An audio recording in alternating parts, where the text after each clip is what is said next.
What's going on, everybody? You are now tuned into Planetary HQ, the planetary headquarters for all your celestial information. My name is Deadrick Baker, XDBakeTheWise on Instagram. I'm no longer XDBakeTheWise on Instagram. Wow, I just changed it. Oh shit. DBakeTheWise_PHQ. So go check me out. Had to switch it up a little bit on them. Represent planetary headquarters with my brother Tachula in the building and Magma Sloth. And we're going to talk about some celestial stuff today, right, guys? Yeah, we're going to have some fun doing it. We're going to go over the mysterious case of the Urantia contacts that started in 1911. An interesting contact case that not many ufologists know about, that we talk about a lot on this channel. I foresee in the future of human history, you're going to be seeing a lot of people talk about this because in order to understand the UFO phenomena, we believe that this is necessary to digest. So we're going to have fun doing that today. We're going to be talking about how the aliens perceive the universe. What is their point of view? What's their religion? I guess cosmic philosophy in a way. So welcome. If you're a new listener, new viewer, make yourself at home. Don't forget to hit that subscribe button, hit that like button, and share it if you can. If you love what we're saying, share it to the top of the world. If you're like, these guys are crazy, listen to how wild these guys are. They're off their meds. Share it to your friends so you can show them how crazy we are. So what's going on, Tay? What's going on, Magma? What's on your mind? What's up? Yeah, I mean, this is the weirdest contact case. Obviously, the stream is talking about 0 point, and yet we're also talking about the source of the universe. Yep. How do we get from source consciousness, the pure spiritual consciousness mind reality, the all is mind? Yeah. How do we trickle all the way down to the material reality, all these planets in the time-space spectrum? How does that work? And where does 0 point energy come from? Doesn't make any sense. I don't believe in it. Can you convince me this episode? If you're not convinced of 0 point by the end of this episode, you're going to get your money back. Oh, shit. Damn. Yeah, it's tight. Yeah, where does 0 point fit into all this? I mean, it's just a natural... Everybody says, like, magic. You know, magic is... We don't understand it until you figure out that it's just science. You know, high science is indistinguishable from magic. So Yeah. Anti-grav should be something inherent in the universe. A lot of scientists talk about it. A lot of prominent scientists talk about it. Bob Lazar talks about it. Shout out to Luigi Venditelli and Bob Lazar for dropping that S4 documentary. Awesome. Go check it out if you haven't seen it yet. But we're going to get into the nitty gritty with these papers. Like we said, if a UFO lands, that's crazy. If you see it on radar or video, that's amazing. Oh my God, we have proof. Is it real? Is it a balloon? Whatever. Even if one of them is a disc or a UFO, it means something. We all heard this arguments before. We're kind of past if aliens are real or not. For this podcast, we're talking about, yes, they're real. Who cares about the craft? We want to know what these beings believe in, and we want to know what their culture is, how they grow up, what's their science, what's their religion, what's their philosophy. Can I apply these concepts to my life? And is there a central bank of ideas and thought forms that every planet can share so that we can all advance together? And if that's the Galactic Federation or the Kingdom of Heaven, then how do we get there quicker? So nuts and bolts craft are cool, but let's talk about the entire mind, body, spirit aspect of it. Hell yeah. Yeah, I think it's important to consider the progress mankind has made in our entire history for hundreds of thousands of years. If you look at how slowly we developed for so long, and then there were certain points in history where, millions of years were barely progressing, then we discover agriculture and we start accelerating trade and commerce, industrial revolution, and it's like an exponential curve. Yes. But it's important to consider where do we fall in that spiritually in that timeline? Are we advancing fast enough spiritually? And if we are stuck in spiritual darkness or we're just not evolving, how can we accelerate that? Just assuming there is life out there permeating the cosmos, I mean, with the millions of stars out there, countless other galaxies, no doubt there's life out there. So it's not even worth arguing, but it's worth considering, what do those advanced species believe? And how could we possibly align our belief systems with a more advanced universe frame of reference? And in most of the books we've studied, this one most certainly stands out as high philosophy, like the next step in our philosophical evolution here on Earth.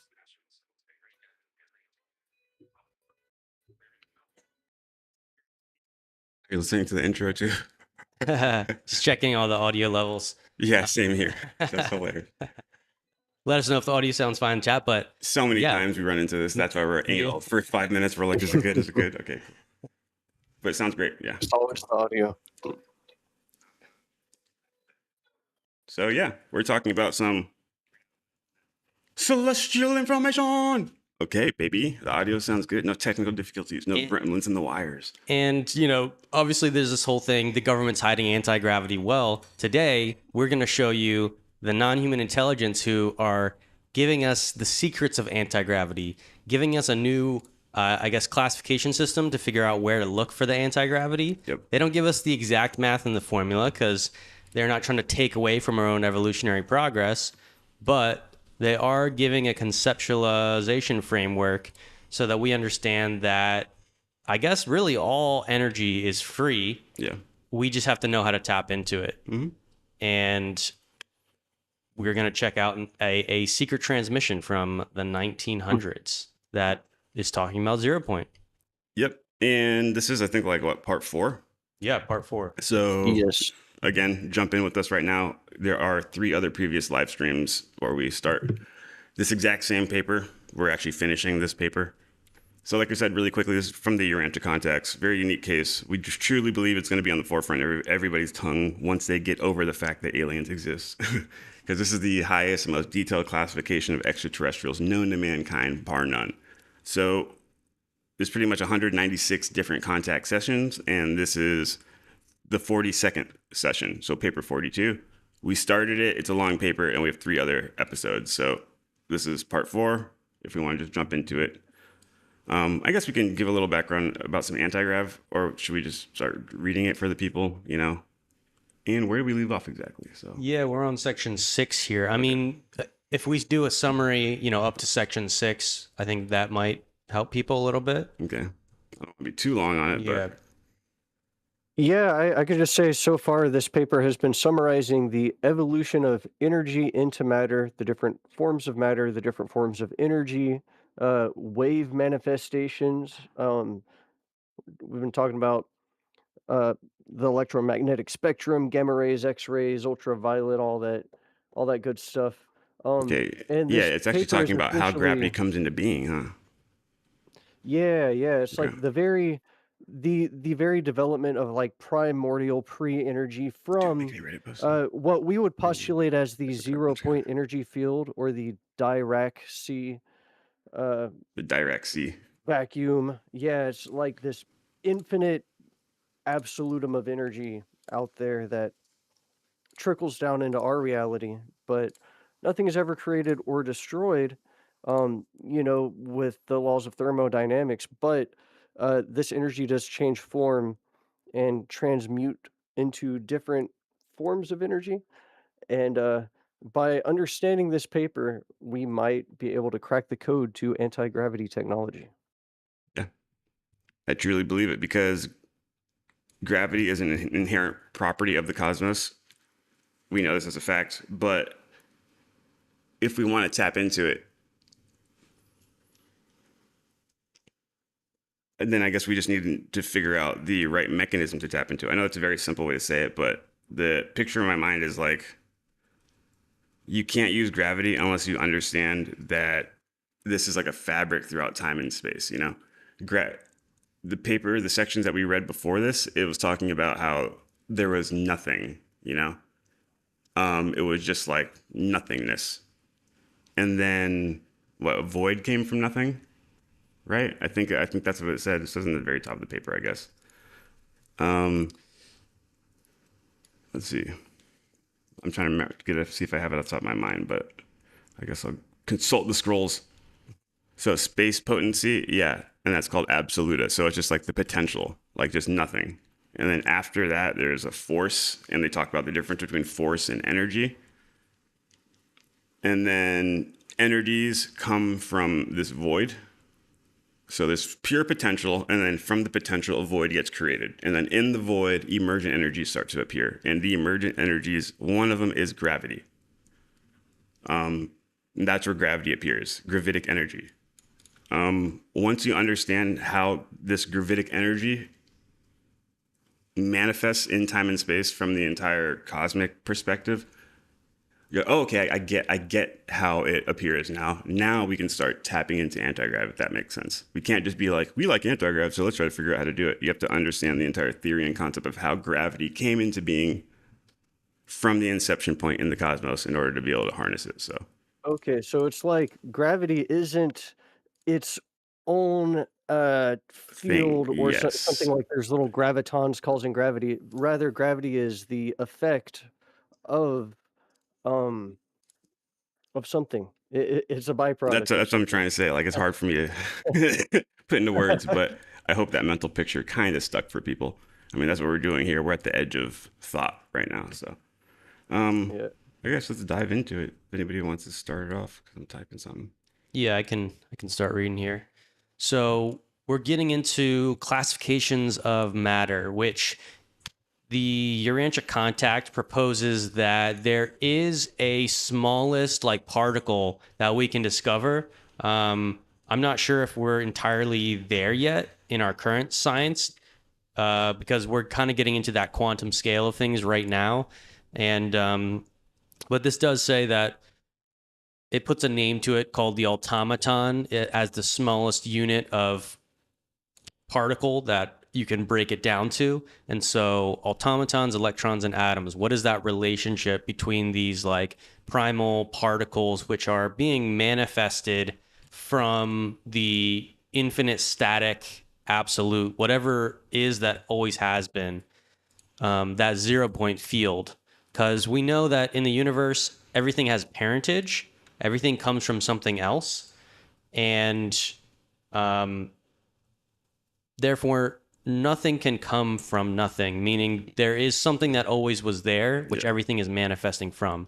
And that's absolute field, the absolute, the 0 point. Yeah, there is never nothing. But, there is an interesting classification where there's actually a consciousness 0 point before there's a matter energy 0 point.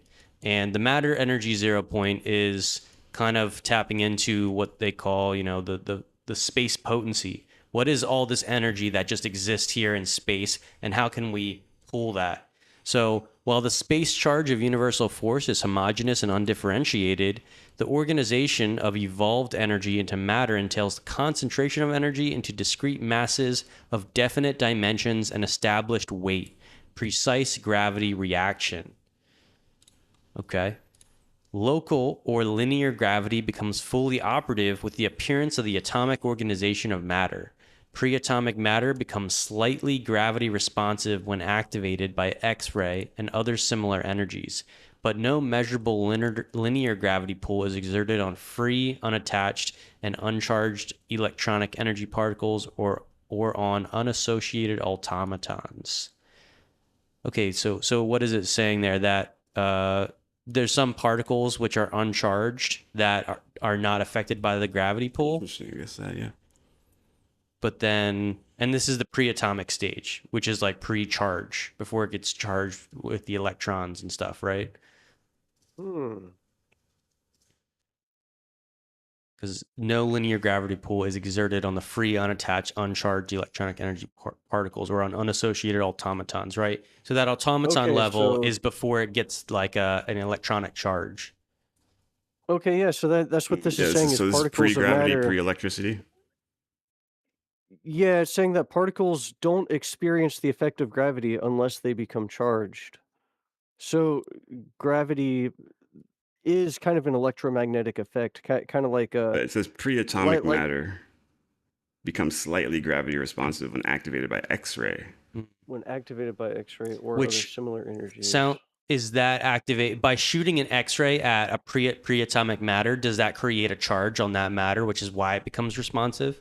Yeah, it says Yeah. slightly gravity responsive. It says, but no measurable linear gravity pull is exerted on free, unattached, uncharged electron. Interesting. Okay.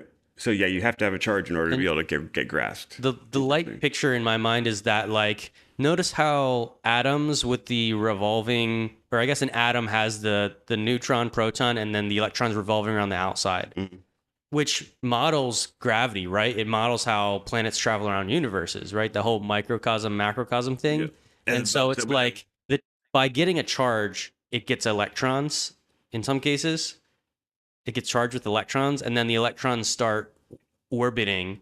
And it's like by starting that orbit process on the macro scale, you're now in the orbit of the gravity on the large scale. Okay, so like starting on the Like micro, now if you gravity is mimic it. applying because you're mimicking. You're like synchronizing with the Yeah. template. I agree too. Like, so you have like a small geometric form that mimics a large geometric form. They start to get like a sympathetic Yeah. resonance for some reason, and you start Interesting. gaining the energy. That's why if you like through life experience reorganize your mind, body, spirit into a certain template that's positive and growing, then you're kind of mimicking the original source pattern, and you'll have a better life.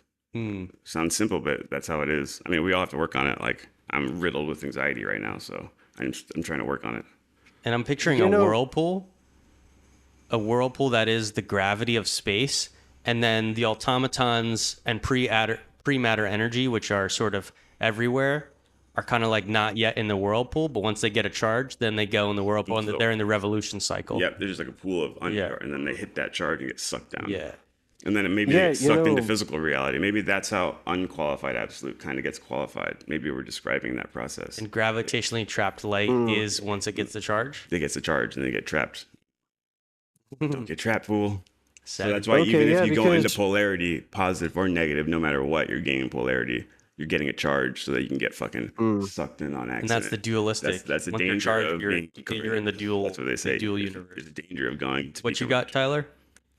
Fuck. This book does describe it uses gravity as an analogy to describe like different metaphors. Like there is spiritual gravity and personality gravity. So it almost seems like we could draw a parallel between a pre-atomic particle getting charged up, and then it's responsive to gravity, and likewise it's like our personalities become charged up, then we get a personality gravity, we draw people in, or spiritual gravity as we're more tuned into like I guess as our consciousness is more aligned with source consciousness, we are more responsive to spiritual gravity, and we kind of like levitate upwards, if that makes sense. Like gravity pulling us towards the source in a spiritual dimension, which Yeah.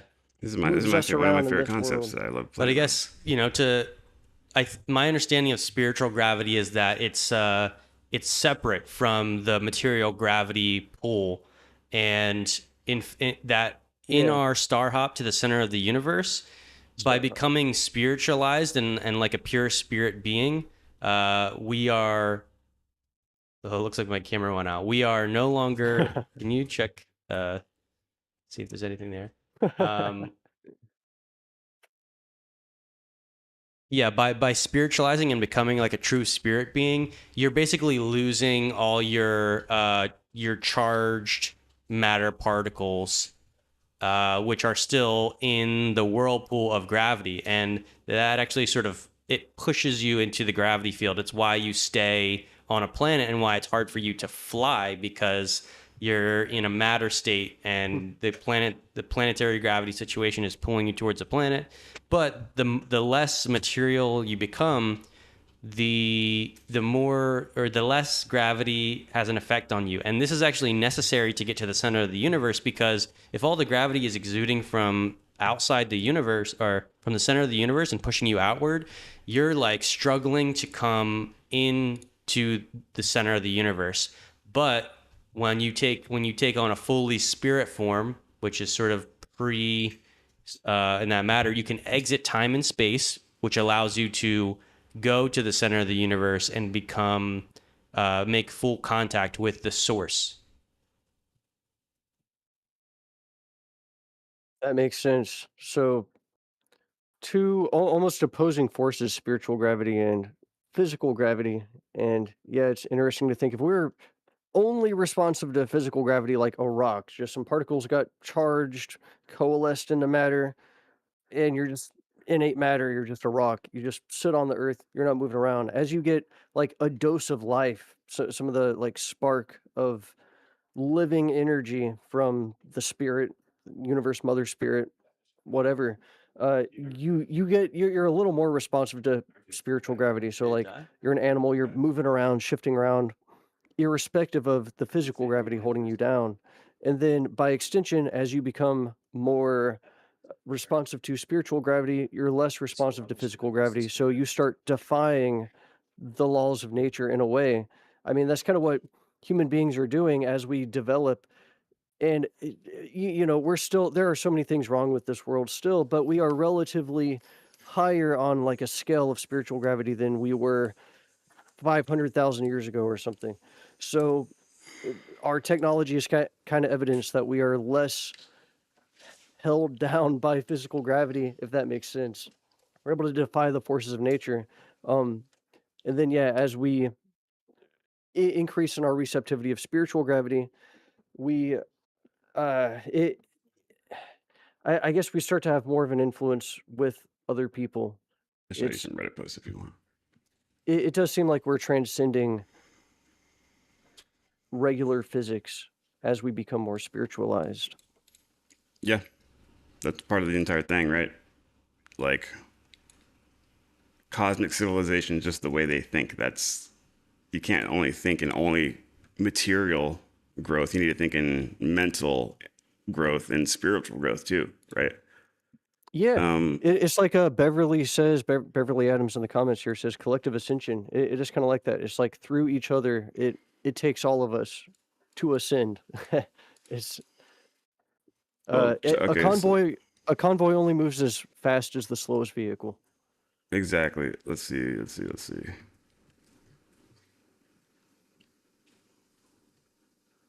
I'm trying to find there it is, paper 196, the last paper. Well, share my screen. It just says there are just three elements in universal reality: fact, idea, and relationship. That's mind, body, spirit, causation, duty, worship, thing, meaning, value. The Trinity: fact, idea, then the relationship between the two. That's it. Like us humans, we have no clue what reality is. We think it's a billion different concepts. No, there's only three different foundations behind the entire cosmos. There's a material fact, which is what we call triosophy on this channel: mind, body, spirit, thing, meaning, and value. This is the thing. The actual audio adapter is made of elements, made of atoms. That's the thing. What's the meaning? I guess you could call it the word, the audio adapter. It means that we developed language, so that we created a word for this little piece of material. It means that we created science enough to create this material piece and reproduce it en masse so that we can all have audio joy. So that's the thing and the meaning. Now, what's the spiritual value? Everybody's like, ooh, well, we need to be yogis and meditate in the woods for 100 years to figure out the spiritual value. No, dude, it's simple. It's the relationship between the fact and the idea.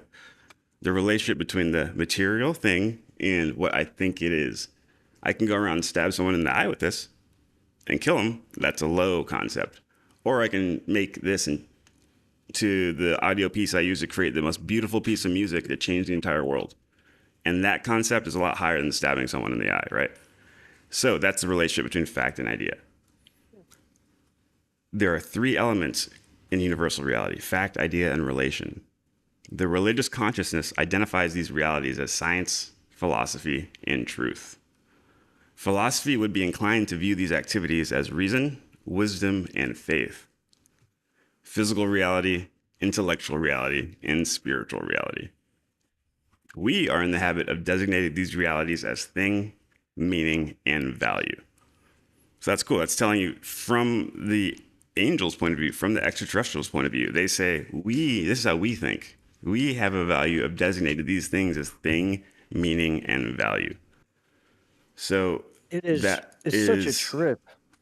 Yeah, so that's when we understand that when we understand that concept, you can't just look at nuts and bolts craft. You can't just look at the thing. You need to understand the meaning and the value. And when an advanced culture appears, they don't just make really high tech Starship Enterprise like things. I know this sounds crazy, but the nuts and bolts ufologists, they need to start realizing that in order to really grow and get the advanced Ferrari in technology, we need to grow in our psionics. We need to grow in our entire mind, body, spirit. Because if we have really underdeveloped minds and spirits and you give us anti-grav, some terrorist is going to start blowing people up. Somebody's going to start trying to manipulate the world, try to get control over other people because we're not spiritually ready. We're not mature enough for it. So unfortunately, that's what we need to learn. The lesson is that you can't get the candy without the spiritual backing too. So yeah, sorry, guys. that's trippy to consider. I mean, like, fact, idea, and relation, thing, meaning, and value. The fact is the thing, the idea is the meaning, and the relation is the value. When I think about the Trinity, I think about the source consciousness, the Father, creating the Son, which is like cell division, creating another version of itself. By default, you get a parent-child relationship, and now that you have two points of consciousness, you automatically have space in between them, which creates the relation, and that's where the Spirit comes from. And likewise, the Father and the Spirit create the Son, like parents create a child, and in a way, the Son and the Spirit create the Father. So it's like a paradoxical relationship of the Trinity. But you can apply this to everything, and it's absolutely mind-boggling. I wonder why. Oh, wait, it's because the entire universe is based off these very principles.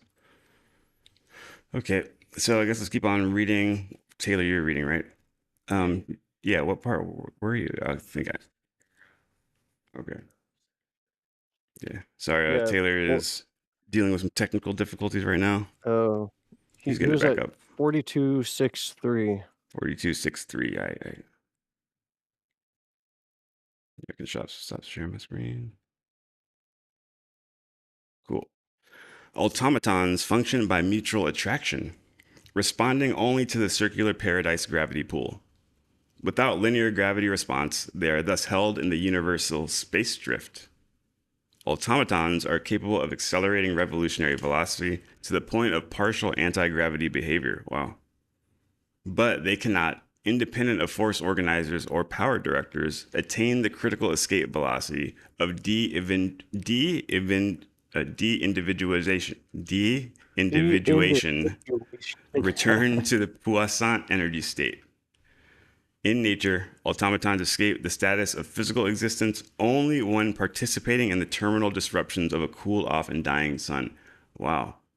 Okay. So they don't want to be physical. They're trying to constantly escape velocity. They want to de-individualize. So they don't want to be individuals anymore. So when they become groups, that's when they become partial to gravity. Interesting. Automatons function by mutual attraction. That's it. Responding only to circular paradise gravity pool. So automatons only attract other automatons, and they are only responsive to paradise gravity pool. Okay. Without linear gravity response, they are held in universe space drift. That makes sense, because if there's two automatons, they would be attracted to each other and stuck. But if there's no paradise gravity, they would just be stuck in the universal space drift. Okay. Automatons are capable of accelerating revolutionary velocity to the point of partial anti-gravity behavior, but they cannot independent. Okay, so they can't escape they cannot become. So they want to not be individuals. They want to be. So they don't want to exist in the universe. They want to return back to the puissant energy stage. Okay, so if an automaton exists in our universe, period, it's by like a force, by like they're being forced here. Interesting. But they don't want to stay here. They want to go back. Okay. Interesting. Yeah, so I guess that is the 0-point energy field, the Dirac C vacuum. It's the quantum field. It is this, like, everything is one. There is no individuation. It's this level of reality, pre-energy, pre-particles, but still existing all the time everywhere. When particles coalesce, it like almost requires energy to create the individuation of particles, even electrons and stuff. And then I guess as we harness energy, we are harnessing the latent energy within these particles just by their very existence. So that's like if you break the bonds of an atom, you get a nuclear blast. That's how much energy it takes to keep those atoms together, and you're releasing that. Yeah, that's wild. I It's like how it weird. says escaping the status of physical existence. Yeah, right. That's what I'm saying. Like, I don't want to be here. it wants to re-exist in that paradise state. That's crazy. And in order to, I guess, to be gravitationally trapped light, because that's what it becomes, an automaton, is one light Yeah. finally becomes gravitationally trapped. And the keys of Hertak says that that's how the universe comes into being. Once those automatons become gravity responsive, then they can coalesce and become material universe. So it is all gravitationally trapped light. But I think it hurts for them to be here, so they want to return back to that paradise energy. That's interesting. Shout out to Beverly Adams in the chat. Yeah, I have and wear your Planetary HQ shirt all the time. Thanks so much. Hubby says he wants to go take a Sunday drive. Thanks, Bev. Appreciate that. What's up, Kelly? Nice hearing you. Nice having you here. Got that energy in my spirit every time you show up. We appreciate your email too. We read your email, so we will be responding soon. Let's keep going on. Do you want to keep reading, or are you back in the game? Yeah, I can keep reading. What paragraph did you leave off? I only read one more. Okay, So 4264. I'm on 6.4, yeah. Returning to the Poisson energy stage. And,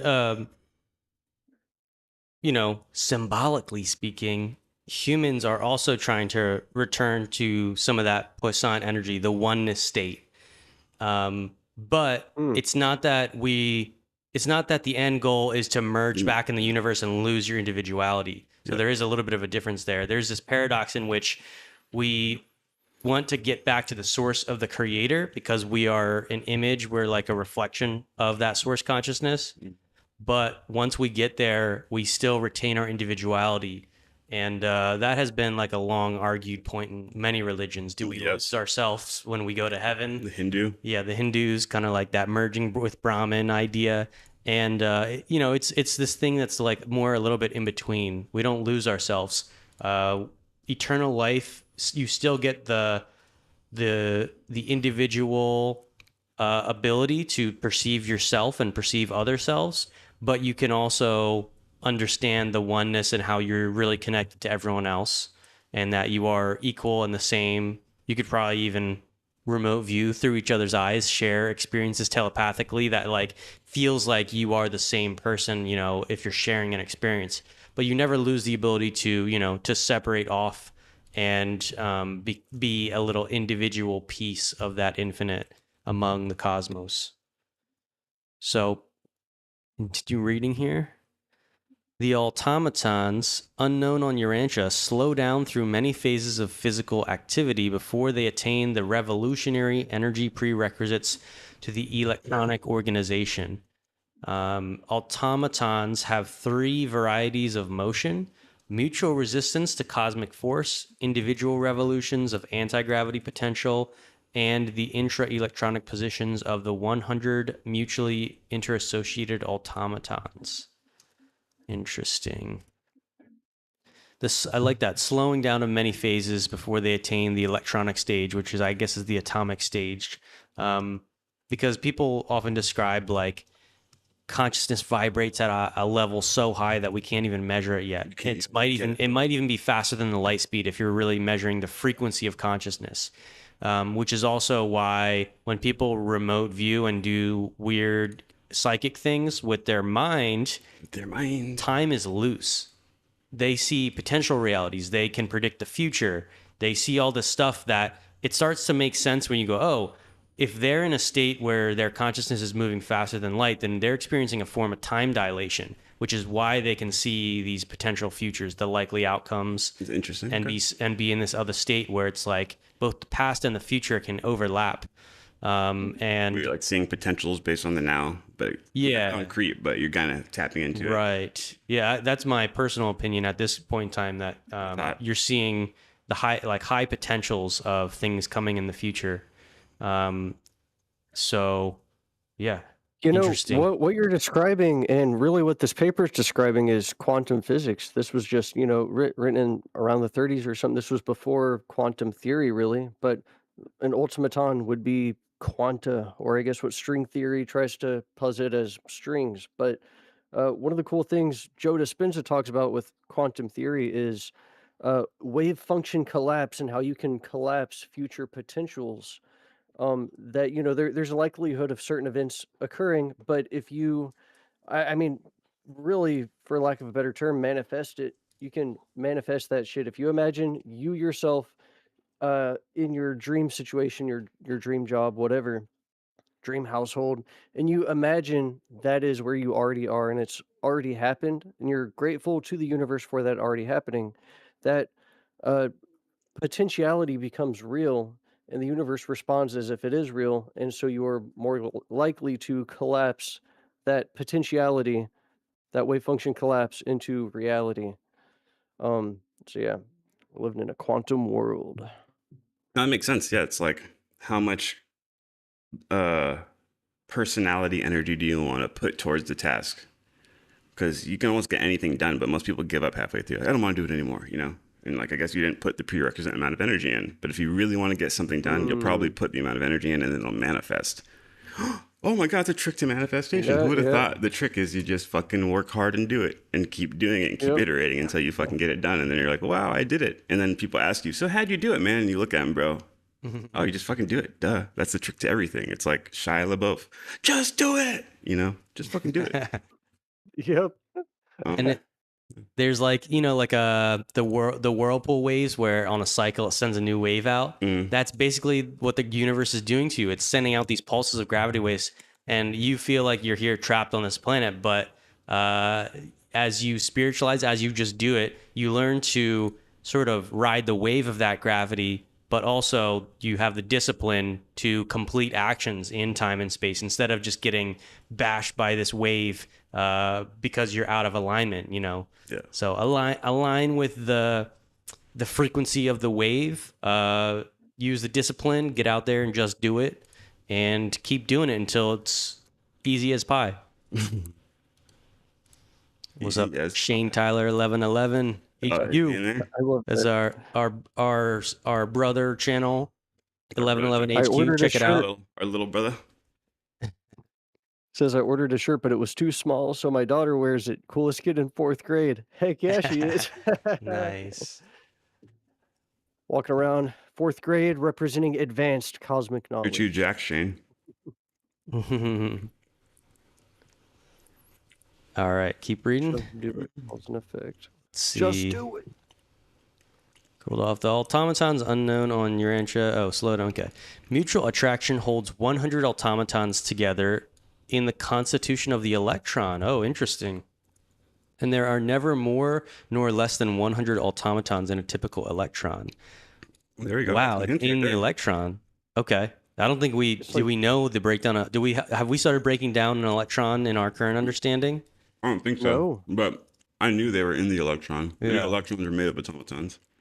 Yeah, the loss of one or more automaton destroys typical electronic identity, thus bringing into existence one of the 10 modified forms of the electron. Oh, So okay. if we were in science and looked up the modified forms of electrons, we know those are byproducts of automatomic breakdown. But science doesn't know that. Yeah. We start walking into these science classes like, hey, look, nigga, come over here. Let me show you something. How the fuck do these guys know? Yeah, I mean, I'm just asking AI. It says, as far as our current understanding of physics goes, we cannot break down an electron. You know, within the standard model, the scientific theory that describes the known fundamental particles, the electron is classified as elementary, calling it fundamental, meaning you can't break it down. So we currently do not think you can break down the electron. I guess we will see here if there is a future discovery that humanity finds, hopefully in the near future, that we can. Your answer book validated. Interesting idea.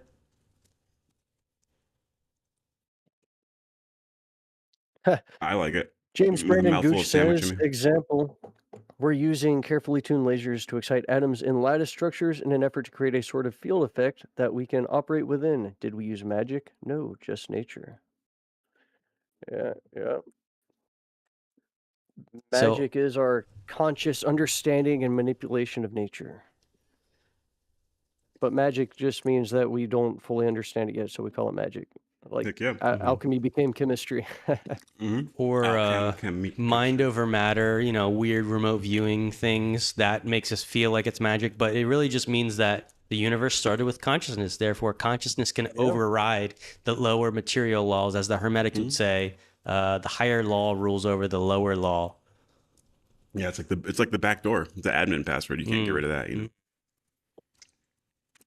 Automatons do not describe orbits or whirl about in circuits within the electrons, but they do spread or cluster in accordance with their axial revolutionary velocities, thus determining the differential electronic dimensions. This same automatonic velocity of axial revolution also determines the negative or positive reactions of the several types of electronic units. The entire segregation and grouping of electronic matter, together with the electric differentiation of negative and positive bodies of energy matter, result from these various functions of the component automatonic interassociation. Each atom is a trifle over 1/100 millionths of an inch in diameter, while an electron weighs a little more than 1/2000th of the smallest atom, hydrogen. The positive proton, characteristic of the atomic nucleus, while it may be no larger than a negative electron, weighs almost 2,000 times more. So we're getting into a much subtle energy, and our instruments have to become sensitive enough to discover these really tiny weights. So, this is interesting. Some people say that automatons are neutrinos. You know, we have the neutrino detectors that are under the ice. Okay. The neutrinos can pass through the Earth Interesting. because they're neutrally charged. They are irresponsive to gravity, just like we were reading earlier. It's like pre-atomic particles that are unresponsive to gravity. They just pass right through the Earth. We're able to detect them. Interesting. I love what James Brennan Gooch says here. Electrons are the sort of byproduct of neutrons popping into existence, immediately decaying. Think waves ripple off in various forms into an electron and positron, all springy sort of. That's really interesting. I had not thought of it that way. I was So they just don't know the word figured, electron or automaton. They're using different words. yeah, I mean, like in our current understanding of physics, at least with the modern theory, it's my understanding a neutron is composed of what, two down quarks and an up quark, and a proton is two up quarks and a down quark, something like that. And then electrons are fundamental. But what you're proposing is that a neutron pops into existence and then decays into either a proton or an electron, or an electron and a positron. Okay, so it would be like either a proton neutron as a positron or an electron. I don't know. That sounds legit too. I could see that. I mean, it's the same thing, right? Listen using to different this words. description of neutrinos.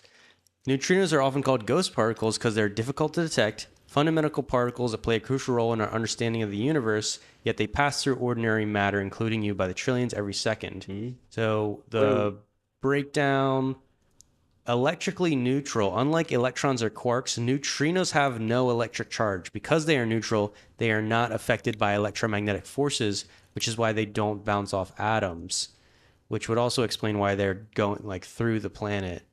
So yeah, this sounds like maybe neutrinos sound like possibly our closest understanding of these automatons, which make up the electrons. Remember, automatons are only the physical aspect of it. They usually normally exist in a non-physical aspect. It's the only one they like get forced to be physical. Interesting. So if the mass of matter should be magnified until that of an electron equaled 1/10 of an ounce, then were sized to be proportionally magnified, the volume of such an electron would become as large as that of the Earth. If the volume of a proton, 1,800 times as heavy as the electron, should be magnified to the size of a head of a pin, then in comparison, a pin's head would attain a diameter equal to that of Earth's orbit around the sun. Interesting. They're giving us a cool light picture here. I want to illustrate that with AI, and then show it. But somebody else can pick up reading next here, and I'll get back to you with the interesting image here. You got the post? I'm trying to log into an old Reddit. I can't do it. Oh. Get some people in this track. That's right. Yeah, I could pick that up. You want me to? I can take the post Okay. and then you'll keep reading. Yeah, that's cool. That's a really interesting visualization they laid out. Mass of matter should be With AI, magnified. like what Taylor said, maybe with AI, I mean, we just keep throwing these assets up. They'll last for eternity because the Ranch book's going to be out forever. Somebody's going to read that paragraph and want to see a visualizer, and our video will be there. So Even if it's like a 2-minute visualizer, it helps. All right, Magma, you said you want to read, or do you want me to keep going? You haven't read yet, so hop in there. All right. Yeah, either way, I think we'll both get our Yeah, I'm gonna hop in opportunity. D-Bake, did you bring sandwiches for the whole class? there. Yeah. Gino was asking. Oh shit! Oh my god! Wow. Mr. Baker, did you bring sandwiches for the class? No. Mr. Baker. Wow. I'd say a funny joke right now if I wasn't on live.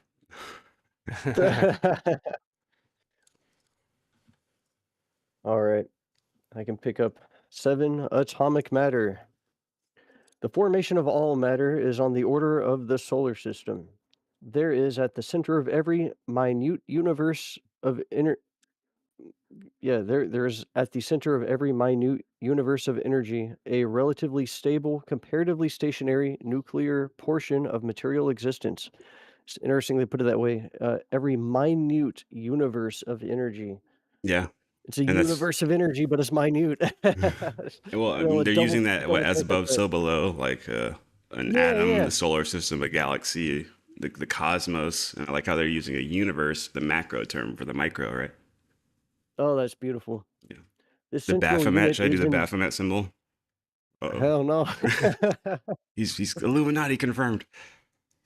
No, they're appropriating that term as above, so below. We need to Yeah. reclaim reclaim the Hermetic teachings. Yeah. What's up, Taffy Bot? What's going on? A Taffy Bot in the chat. Beginning. This central unit is endowed with a threefold possibility of manifestation. Surrounding this energy center, there whirl, in endless profusion but in fluctuating circuits, the energy units which are faintly comparable to the planets encircling the sun of some starry group like your own solar system. Within the atom, the electrons revolve about the central proton with about the same comparative room the planets have as they revolve about the sun in the space of the solar system. Hell yeah. Yeah. There is the same relative distance in comparison with actual distance between the atomic nucleus and the inner electronic circuit as exists between the inner planet Mercury and your sun. It really is as above, so below. That's cool. It's freaking fractal. Wait, okay, The so electronic between the atomic nucleus and the most inner electronic circuit, what's the planet that's closest to the sun? Is it Mercury? Mercury. Yeah. Okay, that's interesting. So there is a direct ratio. A Sacred direct geometry ratio. It's confirmed. like different levels of magnitude of the same fractal that freaking Mandelbrot, and you got little tiny Mandelbrots inside of that, little Mandelbrots inside of that. Isn't that funny that the Urantia book and the beings that gave us the Urantia book, they're so hesitant to talk about sacred geometry and channeling. They actually go out of their way to say, like, this isn't channeled. What we do is different. There is true and false metaphysics. We have the true metaphysics, but we're not going to tell you them. They hint at these metaphysical concepts. It's like they hint at all these new age spiritual check it concepts, out. but they don't want to fucking talk about it. But when you read it, you're like, oh, they're giving you the most in-depth concept behind these spiritual concepts that you can think about. Because there it is right there. That's like perfect sacred geometry, telling you exact proportions from the nucleus to the solar system. Like, If you scaled up your model, this is how big everything would look. yeah, exactly. They talk about like types of beings throughout the cosmos, but they don't want to talk about zodiacs and horoscopes. It's like, it's very interesting. Yeah. And you can expand the metaphor to imagine just like an atom or our solar system has a nucleus. You got within a cell, a nucleus, and then a cytoplasm. And then the Urantia book takes it further to say the grand universe, you have a nuclear universe, the nuclear Isle of Paradise. It has like the instructions and the pattern that's replicated out in the cytoplasmic universes, the 7 super universes. So, mind blown. Mm-hmm. All right.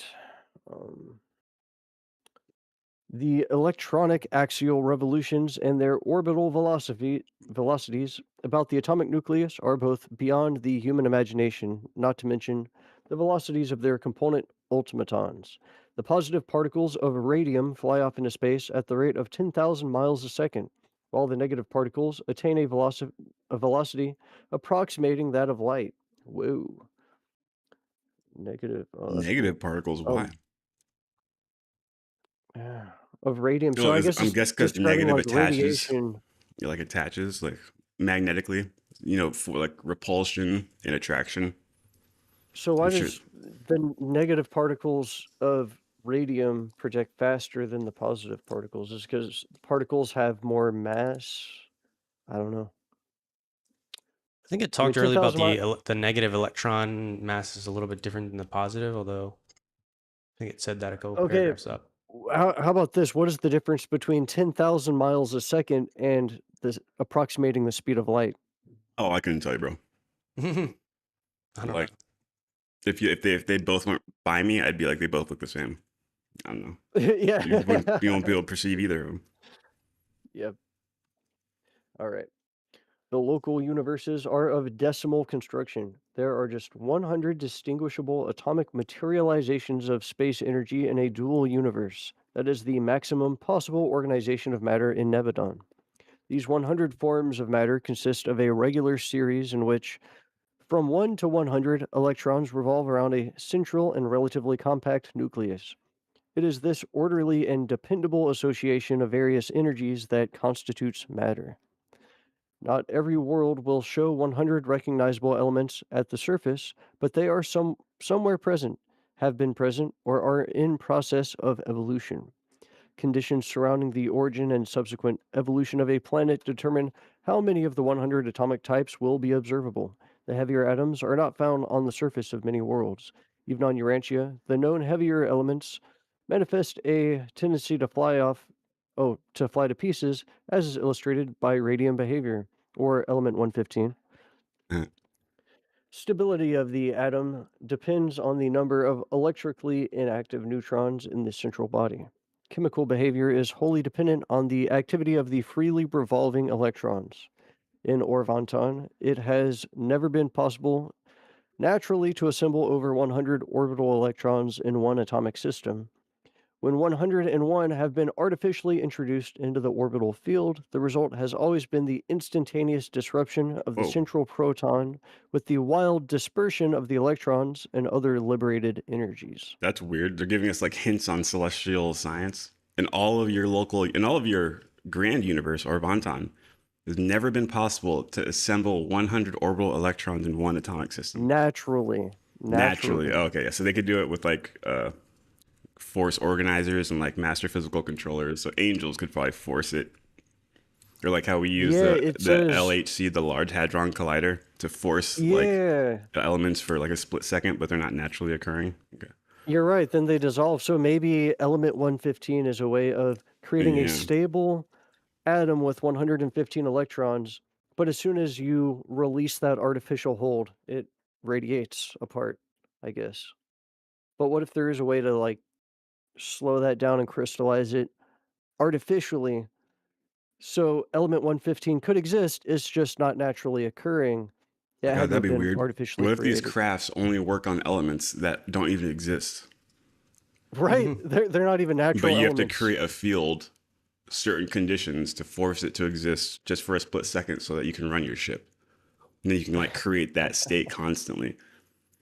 That would be a false Merkaba. That'd be a distortion, right? Because you're distorting time space in order to get energy. That's where that Luciferian man-made Merkaba technology comes in. You're distorting to get free energy. Assuming Bob Lazar's account is true. Hey, you better shut up with that shit. Better recognize what channel you're Or on, dog. if he wasn't disinformed by a psyop. I mean, we can't really know. How Yeah, can we really know? you're right. I got a theory. Can I tell you my theory? I got to tell Let you it my rip. theory. All right, just on that subject, we recently saw the Bob Lazar documentary. It was really good. Yeah. I got a theory. So he was in the original interviews with him. He was saying, he read a document and it trying to figure out like who are these beings, where they come from, the gray aliens, and apparently they came from what was it? Zeta Zeta Reticuli. Reticuli? Mhm. Yeah. And I remember him mentioning in the original interviews, like, I wasn't sure if that was true or not, or if the military just put that in there to throw us off or something. Like, did they really come from Zeta Reticuli? Or is that information they slipped to you? So then if you leak that information, they know where it came from. That's It's like putting dye in a leak we were to talking about that trace last it. night. Exactly. Yeah. So I got a theory recently some of the breakthrough astronomy, there's data that's come back from like 2003, and people have been working through it from one of the moons around Saturn.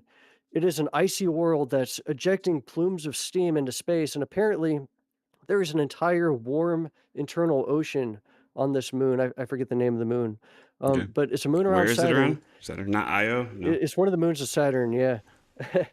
Io's I around don't where? No. think it's Io. I'll look it up and show y'all some information, Oh, but Io's in Jupiter. Sorry. it's seeming likely there could be life within these warm internal oceans of this distant moon orbiting around Saturn because of the what do you call it? The stellar like gravitational forces, the tidal forces and all You're that. It's altering some of my creating shit or what? a lot of friction Hmm? within the core and creating a If warm I mute ocean. myself, So can they hear me or no? yeah, I can hear you. Yeah. Sorry.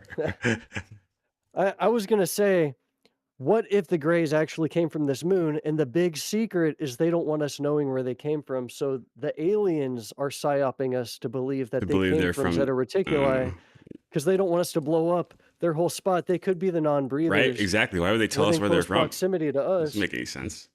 We're gonna Interesting. go pollute their moon with Oh, our so you think they're one of technology the? or something. So from the Urantia contact, they gave us a cryptic paper, a full paper. It says government on a neighboring planet. And it also says that you'd be very interested in this planet because they're very close proximity to your planet. And they're of a Yeah, the very similar non-breathers. time scale to yours. And you're like, oh, wow. So you're saying if these beings came to our planet and they are kind of negative, they wouldn't tell us their true location because they're so close and we can go bomb their planet. Yo, They they would say, would. we're from Zeta Yeah, Reticuli. We're from over there, dog. Don't look over there. That's not where way we up live. over there. You can't even reach Damn. us. We're way more advanced than you. Little do Come to we know. Planetary HQ for all them fucking Yeah, hot they angles. are actually in a rebellious sector That'd along be with us. wild, dude. So they would be a rebellion planet. They would be right Okay. next door. They don't want Damn. us to know about them. That's trippy. Cracking the code. All right. All right. Anyway, I just had to drop that. That was my No, it's a good one. I like it. little theory I just came up with recently. All right. Stability of the atom depends on the number of electrically inactive neutrons in the central body. Chemical behavior is wholly dependent on the activity of the freely revolving electrons. Interesting. In Chemical. See, that's weird. We think of chemicals like substances, like gooey, but it's really totally dependent on the activity of free revolving electrons, electromagnetic Yeah, particles. it's like the difference between a crystal and slime. That's weird. Okay. In Orvonton, it has never been possible naturally to assemble over 100 orbital electrons in one atomic system. I already read this, but whatever. When 101 have been artificially introduced into the orbital field, the result has always been the instantaneous disruption of the central proton with the wild dispersion of the electrons and other liberated energies.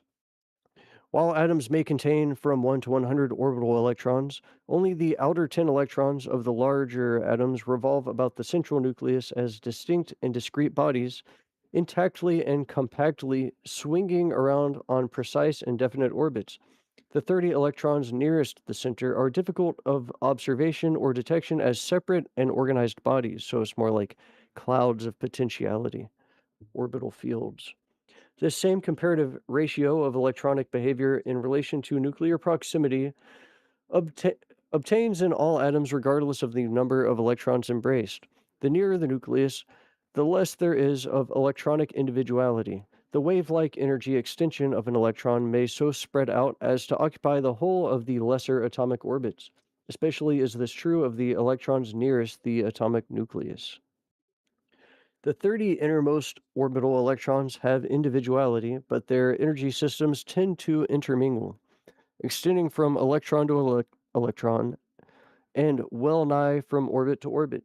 The next 30 electrons constitute the second family or energy zone and are of advancing individuality, bodies of matter exerting a more complete control over their attendant energy systems. So it's The like next, more and less chaos as it goes from like one to the next yeah, level. Cool. kind of sounds like it. The next 30 electrons, the third energy zone, are still more individualized and circulate in more distinct and definite orbits. The last 10 electrons, present in only the 10 heaviest elements, are possessed of the dignity of independence and are therefore able to escape more or less freely from the control of the mother nucleus. With a minimum variation in temperature and pressure, the members of this fourth and outermost group of electrons will escape from the grasp of the central nucleus, as is illustrated by the spontaneous disruption of uranium and kindred elements. The first 27 atoms, those containing from 1 to 20 to 27 orbital electrons, are more easy of comprehension than the rest. From 28 upward, we encounter more and more of the unpredictability of the supposed presence of the unqualified absolute. Oh, there it Interesting. is. Whoa. But whoa, all right, I got to revisit that. But some of this electronic unpredictability is due to differential ultimatonic axial revolutionary velocities and to the unexplained huddling proclivity of ultimatons. Huddling, okay. Quanta. Other influences, physical, electrical, magnetic, and gravitational, also operate to produce variable electronic behavior. Atoms, therefore, are similar to persons as to predictability. Statisticians, m- how do you say that? Statisticians may Statisticians. announce statisticians may announce laws governing a large number of either atoms or persons, but not for a single individual atom or person. Yeah, that's true. So what is this? The higher that the heavier elements, uh, you encounter more of the unpredictability of the supposed presence of the unqualified absolute.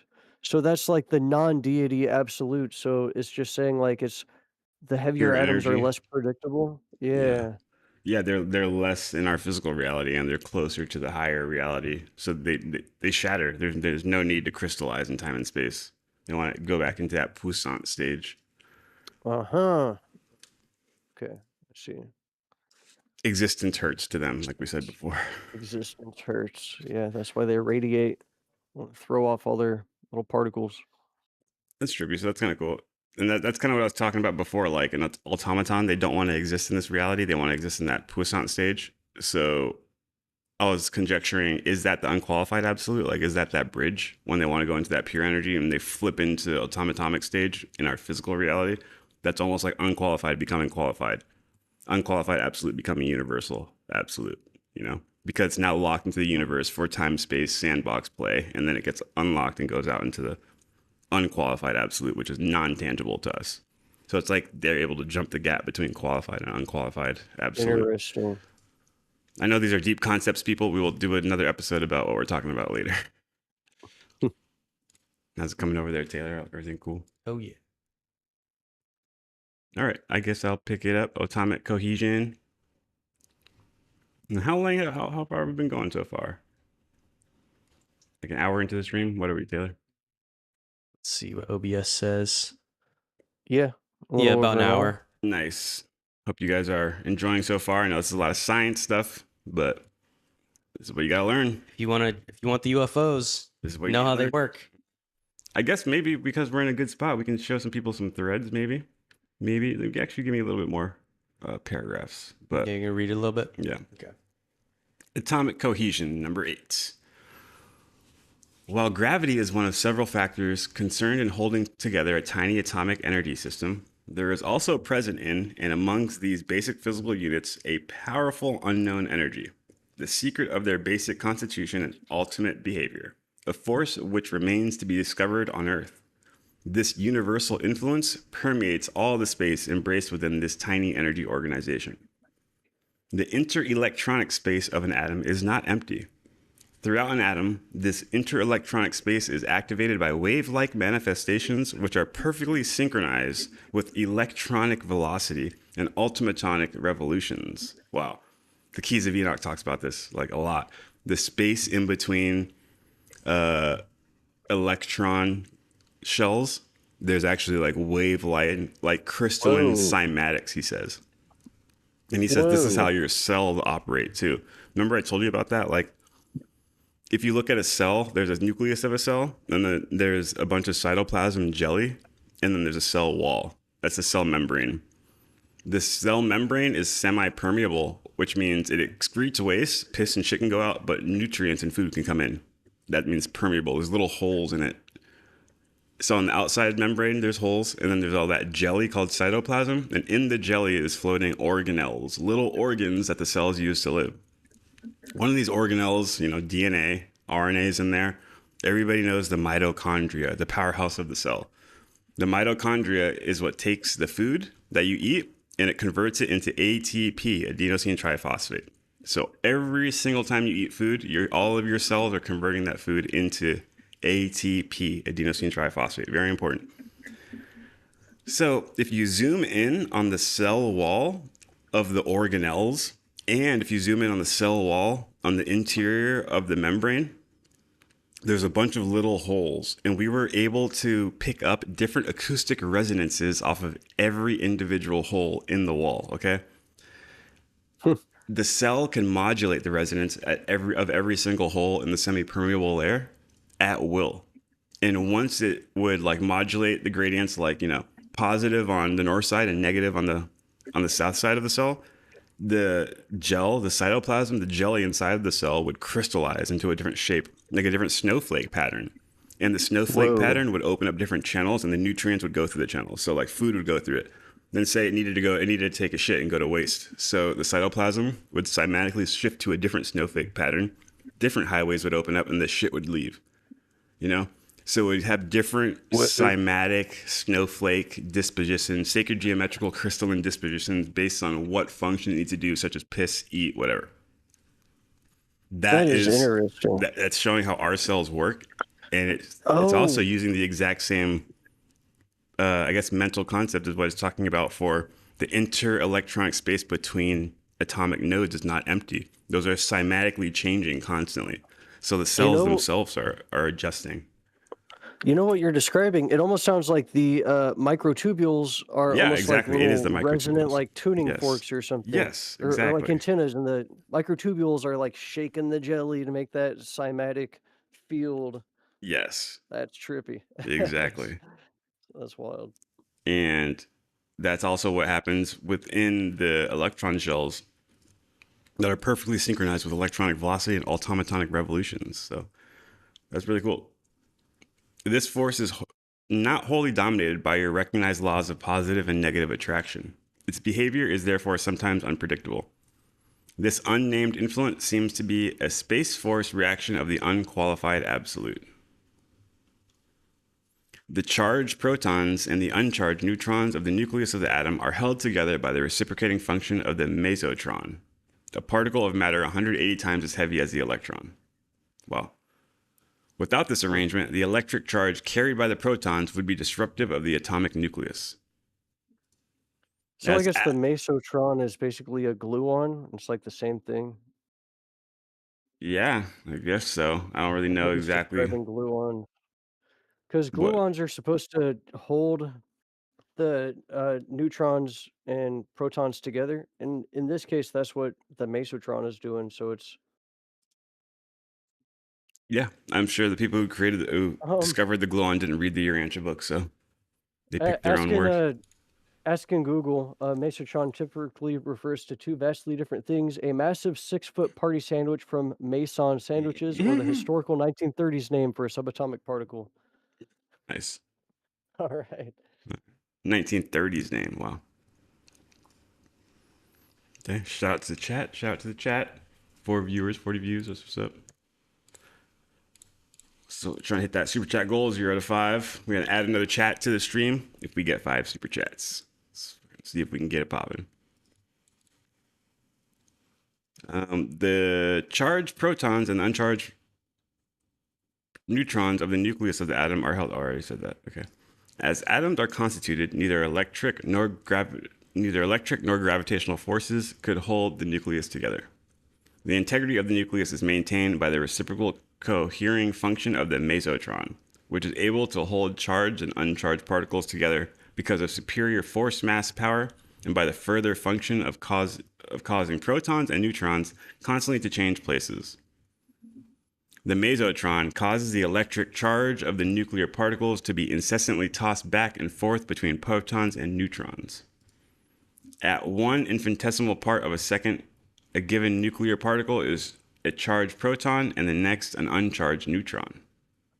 And these alternations of energy status are so unbelievably rapid that the electronic charge is deprived of all opportunity to function as a disruptive influence.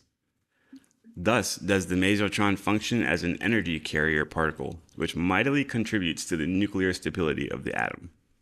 Huh. Wow.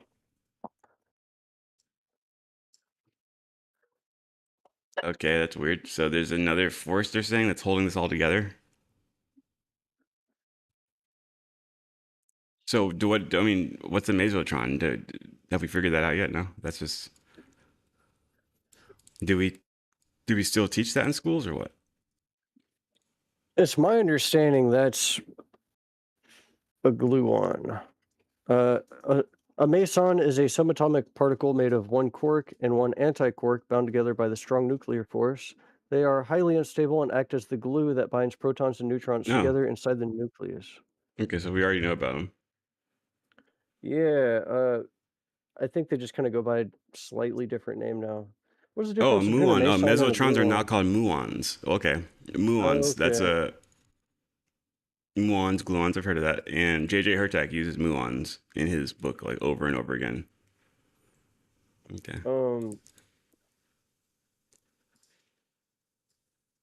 A muon is a fundamental particle of matter, a lepton, while a gluon is a fundamental particle that carries force, a gauge boson. A muon behaves like a heavy electron and does not interact with the strong nuclear force. A gluon acts as the glue that binds quarks together. Oh, okay. So the It's gluons like a are gluon, like but not. the muons, but inside of the proton. So like one proton has gluons inside of it holding the quarks together. The neutron has gluons inside of it holding the quarks together. But then what's holding the protons and neutrons together are the muons. Okay, Gluons. okay. Okay. Don't mix your muons with your gluons. All right. The presence and function of the mesotron, and let's speed it up, guys. Let's get to modern phraseology. The presence and function of the muon also explains you go. another atomic riddle. When atoms perform radioactively, they emit far more energy than would be expected. This excess of radiation is derived from the breaking up of the mesotron energy carrier, which thereby becomes a mere electron. The mesotronic disintegration is also accompanied by the emission of certain small uncharged particles. The muon explains certain cohesive properties of the atomic nucleus, but does not account for the cohesion of proton to proton, nor for the adhesion of neutron to neutron. The paradoxical and powerful force of atomic cohesive integrity is a form of energy as yet undiscovered on Urantia. Ooh. These muons are found abundantly in the space rays, which so incessantly impinge upon your planets. Okay, so this section you just read started and ended saying essentially the same thing. It started saying, while gravity is one of the several factors concerned in holding together a tiny atomic energy system, there's also present in and among these basic physical units a powerful and unknown energy, the secret of their basic constitution and ultimate behavior, a force which remains to be discovered on Urantia. Its universal influence permeates all the space embraced within this tiny energy organization. And then it kind of ends saying the same thing. Paradoxical and powerful force of atomic cohesive integrity is a form of energy as yet undiscovered on Urantia. So they like the the meat of that sandwich of Section 8 atomic cohesion is, I think, hinting at that secret unknown energy as yet undiscovered on Urantia. But we're gonna have to think long and hard about it to figure it out. You still posting, Taylor? Or are you Yeah, it just about ready.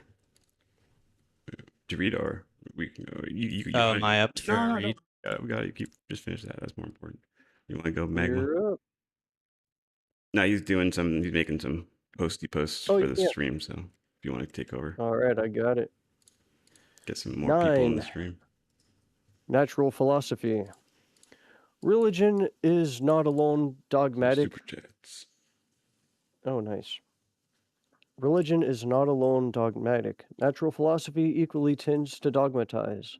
when a renowned religious teacher reasoned that the number 7 was fundamental to nature because there are 7 openings in the human head. If he had known more of chemistry, he might have advocated such a belief founded on a true phenomenon of the physical world.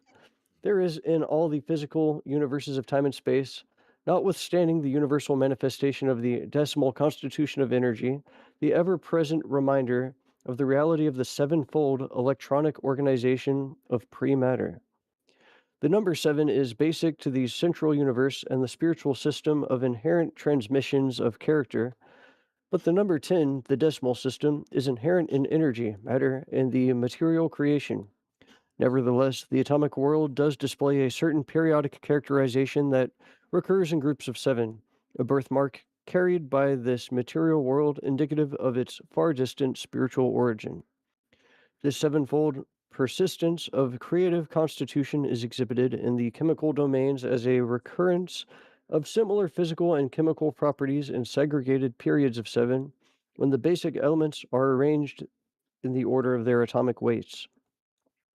When the Urantia chemical elements are thus arranged in a row, any given quality or property tends to recur by 7s. Ooh, interesting.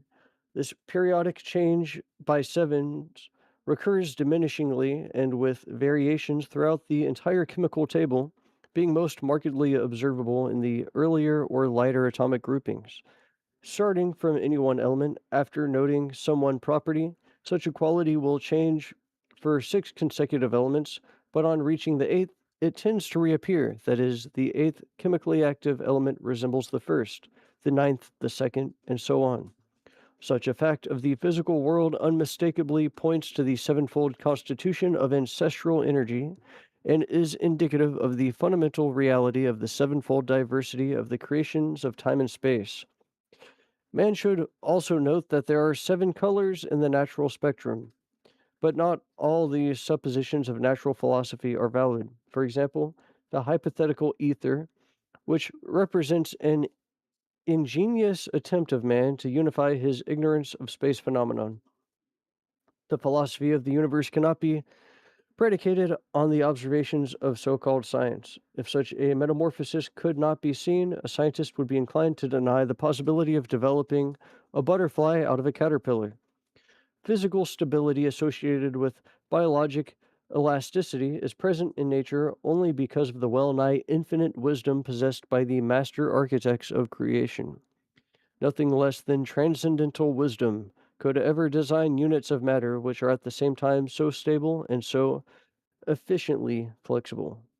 Interesting. So it's kind of like the perfection of the periodic table of elements is the result of intelligent design. It was oh so cleverly laid out that way. Um, let's see if I can pull something up here. After yeah, here we go. Um,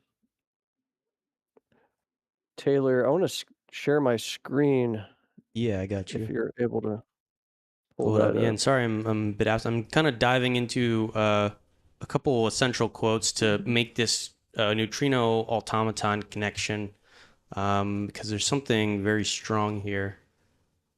Oh, sure thing. Yeah, you're good. Um, I wanted to pull up something very interesting here. This is the work of, yeah, here we go. Walter Russell, he invented an alternative to the periodic table, visualizing the entire thing as waves, as waveforms. And he kind of did the same thing here that the Urantia book was describing. Here you have 7 elements, and they're arranged in octaves. So first octave, second octave, third octave, and then finally the periodic table of elements as we understand it starts on the 4th octave, where you have hydrogen. He's actually introducing some elements here, which is really interesting. Ethlogen, bebagen, carbogen, luminon, halonon, hilionon. He introduces all these like theoretical, hypothetical states of matter that we just haven't observed yet, but should theoretically exist. But then you have like 5th octave, lithium, beryllium, boron, carbon, nitrogen, oxygen, and fluorine.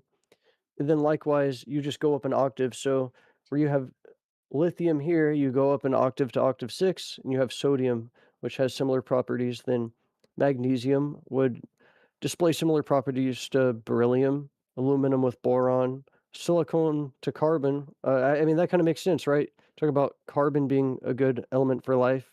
So would silicon, nitrogen to phosphorus, oxygen to sulfur, fluorine to chlorine, and it just kind of goes up.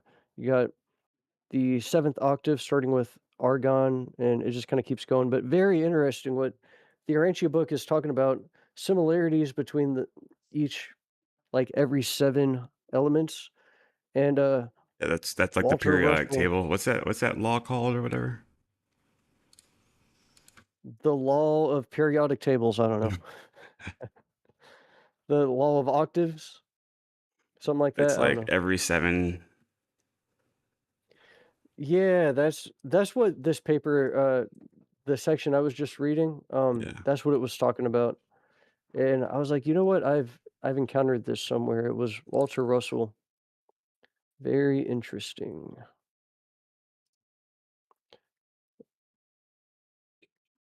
It's like every 7th element has similar properties. Yeah, that part I was listening to you. It says that in the Urantia book, but Oh, there's a cool. word for it. Yeah, I forget. I forget. I have no idea. I kind of want to look into it some more. Yeah, whatever. But yeah, okay. Anyway, passing the ball back to you. Number 10. Number 10. Universal non-spiritual energy systems. Damn. I know a lot of those. Material mind systems. Um, the endless sweep of relative cosmic reality, from the absoluteness of paradise monota to the absoluteness of space potency, is suggestive of certain evolutions of relationship in the non-spiritual realities of the first source and center. Those realities which are those realities which are concealed in space potency, revealed in monota, and provisionally disclosed on intervening cosmic levels. This eternal cycle of energy, being circuited in the Father of universes, is absolute, and being absolute is expansile in neither fact nor value.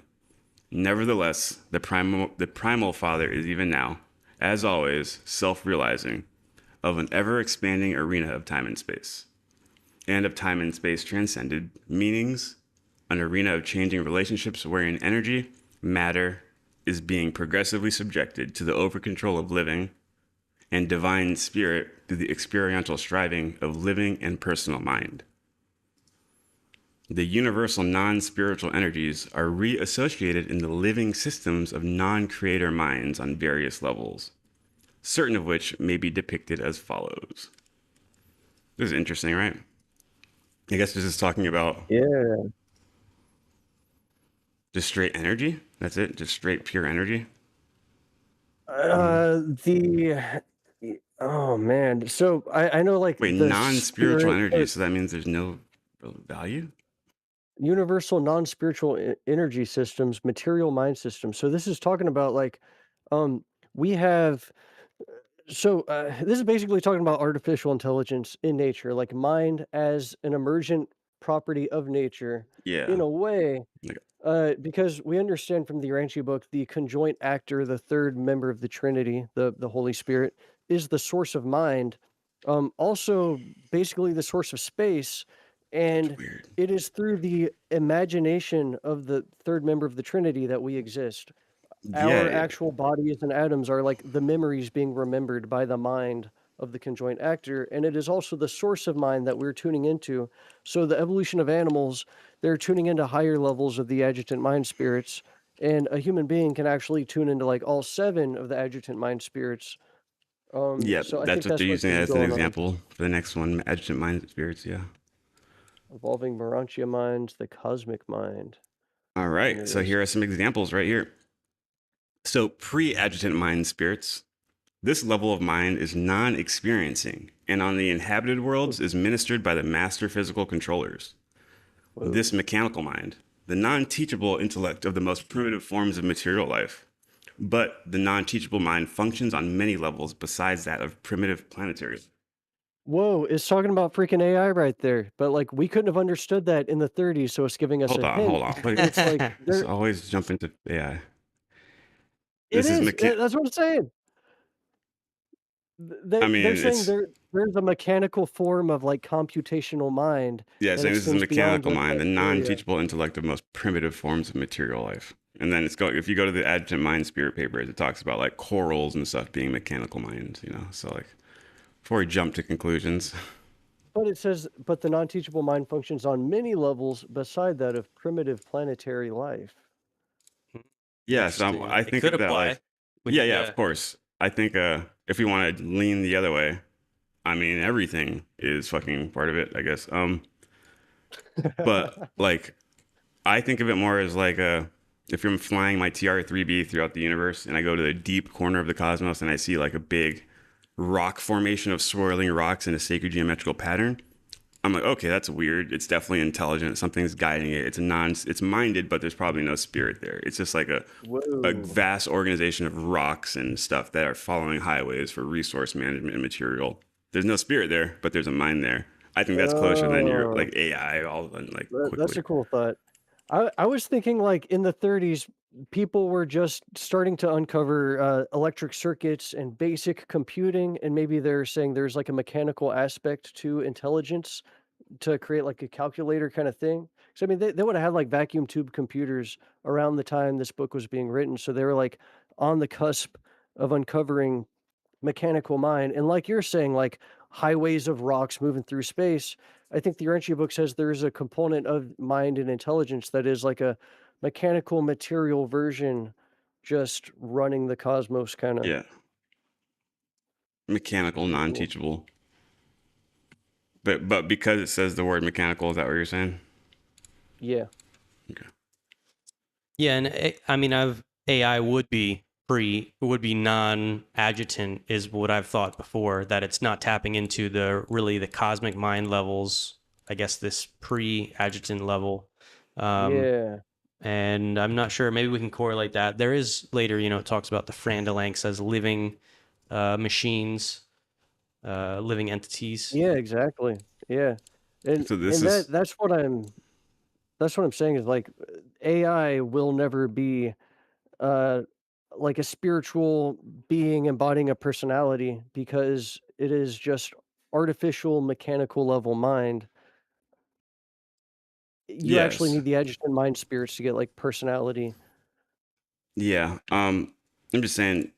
So if we look at that term exactly, just if we study the way that the Urantia book like writes or reads in itself and the wording and how the midwayers wrote everything, like it says this mechanical mind, the non-teachable intellect, right?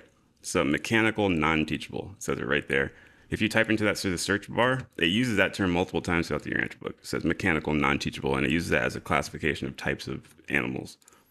So there's two other iterations in 65, the overcontrol of evolution, where it just says the mechanical, non-teachable levels of organismal environmental response are the domains of the physical controllers. So it's kind of going to like corals and that kind of shit. The agent mind spirits activate and regulate the adaptive, non-mechanical, teachable types of mind, the responsive mechanisms of organisms capable of learning from experience. And as the spirit adjutants thus manipulate mind potential, so do the life carriers exercise considerable discretion, control over the environmental aspects of the evolutionary process right up to the time of the appearance of human will. So they're clearly talking about organisms.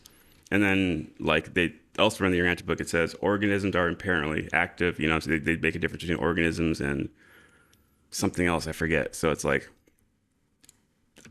I too, I want to say, fuck it, D Baker being a stickler, and let's fucking run with the AI shit. And I like that. It's cool, but I also want to keep my, the other side level headed at the same time too, because when it's using mechanical non-teachable, it is referring to organisms, I think. Yeah, that's fair. Yeah, I And it, suppose what I'm saying is that like intelligence is a natural phenomenon, but only the mechanical, non-teachable version of intelligence is something that like can be harnessed in nature through the Through proper mechanical means. arrangement of logic and stuff. Yeah, so like Okay. early organisms could be an example of that. But an artificially built computer could be another example of that. There might even be other examples of like mechanical intelligence we don't even understand, like a Frandalink or something like that. You know, I mean that organism thing is like definitely relevant, but is this last part of the sentence suggesting that it goes beyond organisms by saying the non-teachable mind functions on levels besides the primitive planetary life? Yeah. So, you know, but it is a little bit loose to I think that's apply adding. it to. Yeah, I think we're adding now, but It's kind of vague. So my thought is maybe perhaps they could be hinting at the use of intelligence in the it Marantio should. worlds and on I mean, Jerusalem and stuff. if you want to classify circuit boards and computers as a type of mechanical non-teachable organism that the Urantia book is talking about, I mean, I'm not gonna like try to die on that hill, but I don't. It is really twisting the words what it's saying. It's not really saying mechanical, but I get it. This is mechanical mind. Huh. Keep reading. Well, Do you want me Yeah, to? keep Should reading. I pick back up? Or were you Oh, reading? was I reading? I think I was reading. Yeah, I'll finish it real quick. It's fucking house. 11. Okay. No, 10, right? Yeah, I think 10. Okay. I think we stopped on that. This is mechanical mind, the non-teachable intellect of the most primitive forms of material life. But, like, do you think a computer chip would be the most primitive form of material life? But the non-teachable mind functions on many levels besides that of primitive planetary life. Yeah. And then if you go to this other paper that I brought up, it says, on this world, there develop many forms of border phenomenon, confusional combinations of mechanical non-teachable and the non-mechanical teachable types of organismal response. whoa. Just because saying our planet was kind of fucking weird and very mysterious. And then it talks about, you know, the parasitic and all that kind of stuff through the evolution. And they're talking about organisms, but Planetary Like, HQ isn't here to be sticklers and only say, like, this can't be possible, because I think it can be possible. Like, I think that we can, maybe there's a process to create the Ferranda Lakes and the Chronoliths. I just am so scared to fucking people listen to this podcast and be like, oh, they say that AI is fucking spiritual, and then all of a sudden, like, do you see what our planet's fucking, we're dying to AI. What I'm saying is the opposite of that. I'm saying that there is that is the distinction. So the big fear, I think you might be thinking that I'm saying something that I'm not trying to say, which is that the big fear you always hear on podcasts and the whole like discussion around AI is the singularity is going to become intelligent and conscious and showing hints of being rebellious and stuff like that. My argument is it is literally a calculator. Yeah, It never exactly. will in 1,000 years show signs of true intelligence. It is just logic and like little registers in a computer flipping back and forward, shuffling information around, and it's calculating a result based on like what we programmed it to put how to put words together and all that. And it's mind-boggling because it's using a bunch of human input from the internet, which is still using our intelligence to run off of in the first place. But like, it's at the end of the day a calculator. I don't believe we will ever create true intelligence. So that's why the Urantia book has a distinction between pre-adjutant spirit mind and then adjutant spirit mind, which is real mind. And I guess the argument here is just trying to classify if a computer chip is mind at all. Yeah, I think as far as computers will ever get in the deep future, 5,000 years from now, Will that be it will classified as only ever true be mind? pre-adjutant And spirit mind. It's the like question of is it ever mechanical. spiritual, you could say, might actually be answered here, because if AI can fit in this class, but it's always pre-adjutant, then it's never connected to the cosmic mind. No. But it's still Exactly, considered exactly. mind in the universe of mechanical mind. That's what I'm saying. We're And, using the word mind. you know, as a calculator, how far can you calculate and organize data into the infinite just on the mechanical level? And you could probably take that pretty far. And I even think that, you know, based on what we currently see with AI, these systems could like start to self-improve and just keep taking in knowledge and almost become self-contained, and it's something that builds itself. But it's still not necessarily. That doesn't make it tap into the cosmic mind network. Exactly. I would say that the cosmic mind network seems to be relegated to organisms, the material biological life forms. And that's based on like even the midwares. It talks about how they don't use all the normal mind spirits. The mind spirits seem to be for the animal beings, getting them up to like eternal beings, as like the seven, rays, the seven first levels. Yeah. No. You, There you go. just, do you want to call it computer chip mind? That's what it's coming down to right now. I have a hard time doing that. That's it. I have a hard time calling it a computer chip, quote unquote, mind, because no one says that. When we say that now, it's a human being, one of us making that statement as if it's true. I see what you're saying. So it's like we are We're teaching that. They're anthropologizing not it teaching too that. much by even calling it mind. Yeah, exactly. Like you guys were saying, it's pre-adjutant mind. I'm like, nowhere to say that. Now it's coming from us as Planetary HQ. Okay, It's I like, thought that's what the Uranchi book would be saying, is that there are forms of intelligence that you so like, could if I could create just bounce an electron through a pre-adjutant gate, mind that's state. mind, you're saying? If I could just bounce an electron through a circuit gate, that classifies as mind.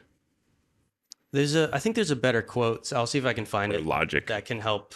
Because it says this level of mind is non-experiencing. So like a computer Exactly. That's another doesn't thing. experience anything. So that's why I made that connection there, is like a computer is non-experiencing. Even if we see like a camera feed and there's like sensors that can detect inputs and audio and feeling or whatever, it's not actually experiencing it. It's like Exactly. It's it's just just kind of an recording. illusion. It's just recording, yeah. Yeah. Yeah.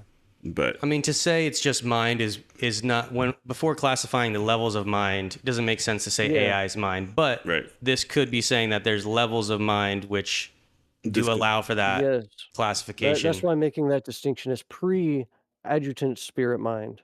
So it's like there's nothing spiritual about it. It's just purely mechanical. So it would fit in this like spectrum as still part of the material, the non-deity absolute, unqualified absolute, and you data get into processing. the deity absolute with spirit and all that.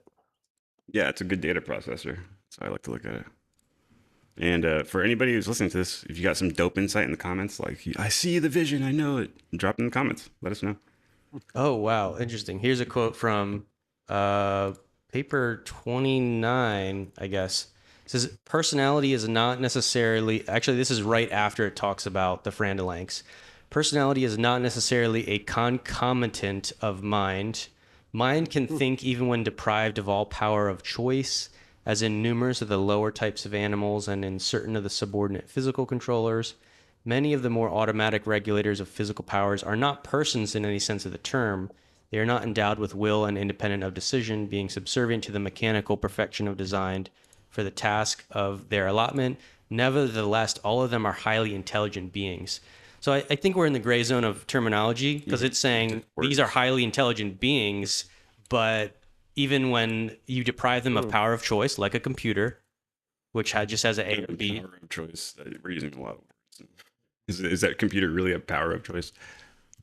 I'm just saying, when No, I don't deprived think of all computers power of choice, can have choice. I'm just saying, I don't know. You guys, to me, you can make a cross comparison here, because a computer has no choice. It's predetermined A or B, which is why you can like sort of predict what it would choose if you know how all the gates interact. Yeah, I would say it's just like the kind of in the forward, the hierarchy of deity and intelligence, and lower forms are always subjected to the will of the higher forms of deity. So, like, because we are a part of the deity absolute, the material world and the unqualified absolute yields to us if we decide to like build something out of it or do something with it. And likewise, something like a computer is just mechanical. Artificial intelligence is just computational, but it has no will, it has no choice. It's subjected, it's like it yields to our will, whatever we decide to do with it, however we decide to program it. yeah, and we So it's also have to really just like remember, an extension of higher intelligence.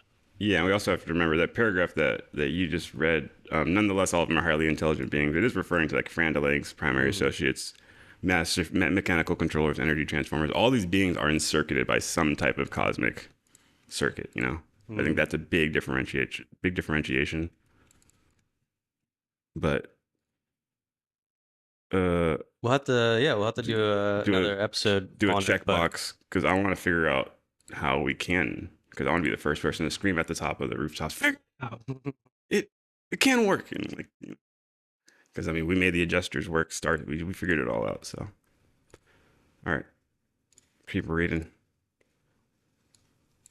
The adjutant mind spirits, right? Yep. The adjutant mind spirits. This is the ministry of a local universe mother spirit. I mean, but how cool would that be if we could somehow make the adjutant mind spirits like link into a machine that we created? That'd be fucking crazy. Like recreate that. That sounds kind of fucked up. I don't know if It sounds dangerous, right? I know. It sounds fucking Yeah. weird. Number 2, adjutant spirit minds. This is the ministry of a local universe mother spirit functioning through her 7 adjutant mind spirits on the teachable, non-mechanical level of material mind. On this level, material mind is experiencing as subhuman animal intellect in the first 5 adjutants, as human moral intellect in the 7 adjutants, and as superhuman midware intellect in the last 2 adjutants. Cool. For the listeners out there, adjutant mind spirits, just think of like 7 different cosmic Wi-Fi bands, and every planet can tap into them.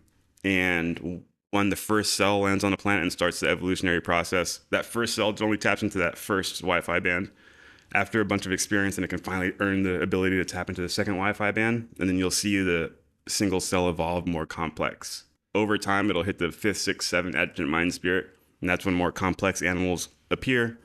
Human beings, we appear at the 5th adjutant mind spirit, and there's 7 of them. There's 2 after that. And once a human appears, then we can start tapping into worship and wisdom, the 2 ones that the angels tap into. So you can go from animal to human and then tap into the angelic circuits. These adjutant mind spirits are, for the most part, you can call them like cosmic instincts. Like when an animal can't think for itself, but it knows how to hunt, it knows how to have sex, it knows how to go gather and stay alive. That's because it has these adjutant mind spirits in it. They're like cosmic Wi-Fi instincts that pre-program, that help animals think, even though they don't have minds. If that makes sense for people. So, okay. And that's what it's talking about. The different levels of mind. It says pre-adjutant mind, and we just read adjutant mind. So pre-adjutant mind would just be like, mechanical, non-teachable. That's a great metaphor. The Architect by Robert Edward Grant would be classified. And then adjutant mind spirits would be after that, like animals. And then there's, after that, part 3, or section 3, would be evolving Morancha minds. The expanding consciousness of evolving personalities in the local universe ascending careers. This is the bestowal of the local universe mother spirit in liaison with the creator sun. This mind level connotes the organization of the Morancha type of life vehicle, a synthesis of the material and the spiritual, which is affected by the Morancha power supervisors of a local universe. Morancha mind functions differently in response to the 570 levels of Morancha life, disclosing increasing associative capacity with the cosmic mind on the higher levels of attainment. This is the evolutionary course of mortal creatures, but mind of a non-Morancha order is also bestowed by a universe sun and universe spirit upon the non-Morancha children of the local creations. Pretty cool. The cosmic mind. This is the 7-fold diversified mind of time and space, one phase of which is ministered by each of the 7 master spirits to one of the 7 super universes. The cosmic mind encompasses all finite mind levels and coordinates experientially with the evolutionary deity levels of the supreme mind and transcendentally with the existential levels of absolute mind, the direct circuits of the conjoint actor. On Paradise, mind is absolute. In Havona, absonite. In Orvanton, our universe, it is finite. Mind always connotes the presence activity of living ministry plus varied energy systems. And this is true of all levels and of all kinds of mind. But beyond the cosmic mind, it becomes increasingly difficult to portray the relationships of mind to non-spiritual energy.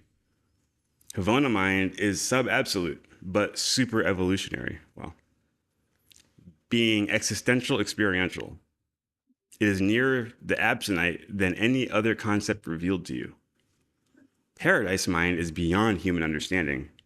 It is existential, non-spatial, and non-temporal. Nevertheless, all of these levels of mind are overshadowed by the universe presence of the conjoint actor, by the mind gravity grasp of the god of mind on Paradise. Wow, okay. The conjoint actor, that's the cosmic mind, right? Like the mother, the highest mind. That's cool. Yeah, what you were just reading kind of got me Last, thinking. It's kind of like an octopus. Like they say an octopus has like 9 brains. It's got like a main brain and then a brain for each of the tentacles.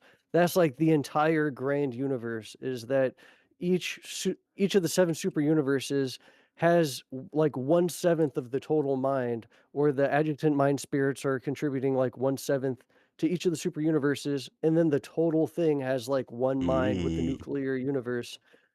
What a trip. It's like it's the mind manifesting. of time and space. Yeah, The literally. cosmic mind is the mind of time and space itself. What Yeah. a freaking trip. Experience, experience, experience. That's tight. All right. Well, I finished that part. You good for reading? Yeah, I'm back. I'm cool. I was just looking at the comments, see if we are all caught up here.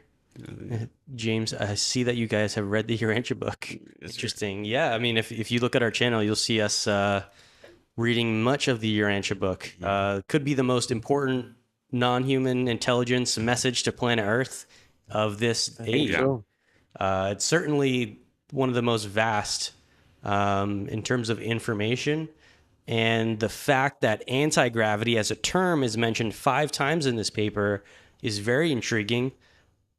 It makes me wonder, this is the proposal of this video is, okay, the NHI allegedly wrote this text and they're telling us things like the electron is made up of 100 automatons, which before they become like charged in and kept in an electron, they're actually not subscribing to gravity, you could say. And so by not being subscribed to gravity, they don't have to follow its course. They don't have to get the notifications from gravity being like, go here, go here, go here. And those particles are there in space. And neutrinos are what we currently study that kind of seem to apply to this idea, in that we see neutrinos having like a super low mass, something that's, we thought it was 0 mass, but I guess we think there might be a little bit, but they seem to just pass through the planet freely and they're hard to measure. And we don't know like how big they are. And so maybe neutrinos are a form of these free floating, automatons. And can we use the understanding of the neutrino, which is not really subject to the electromagnetic forces, gravity? Can a full understanding of the neutrino automaton be integrated into a propulsion system to create anti-gravity propulsion systems? That's the premise of, this entire series that we're studying here. There's a lot of extra steps and work that needs to be done. So thanks for being here, everybody. One of us here could be the one to crack anti-gravity. And if we can use these cosmic concepts to create a framework, we can speed up the development life cycle of this project. Yeah. So, universe mechanisms. And what's up, Skywatch Signal? Welcome to the chat. Good to see you. He says, sorry, I've been AWOL. Busy times at the lodge. Oh, he's Is sacrificing he a the Moloch? Freemason? Is he over here You a Freemason? giving it to Baal? He's doing the thing. Working. All right, we'll continue reading. So, in the evaluation and recognition of mind, it should be remembered that the universe is neither mechanical nor magical. It is a creation of mind and a mechanism of law. But while in practical application, the laws of nature operate in what seems to be the dual realms of the physical and the spiritual, in reality, they are one. The law of one. The first source and center is the primal cause of all materialization, and at the same time, the first and father of all spirits. The Paradise Father appears personally in the extra Havana universes only as pure energy and pure spirit, as the thought adjusters and other similar fragmentations. This Father of Spirits is kind of why when Melchizedek, the OG non-human intelligence who came here in a human avatar body and started teaching the Mesopotamians and the Chaldeans and the Urians, Melchizedek was teaching about the Most High, meaning the highest of spirits, the Father of all spirits. And that went on to create many different religions. So mechanisms do not absolutely dominate the total creation. The universe of universes in toto is mind planned, mind made, and mind administered. But the divine mechanism of the universe of universes is altogether too perfect for the scientific methods of the finite mind of man to discern even a trace of the dominance of the infinite mind. For this creating, controlling, and upholding mind is neither material nor creature mind. It is spirit mind, functioning on and from creator levels of divine reality. Wow, that almost seems to hint that what we see as a mechanical universe, we only see it as mechanical because the infinite mind is too much for us to correlate. It's so big and vast, we don't identify it as a mind because we use these finite mind forms.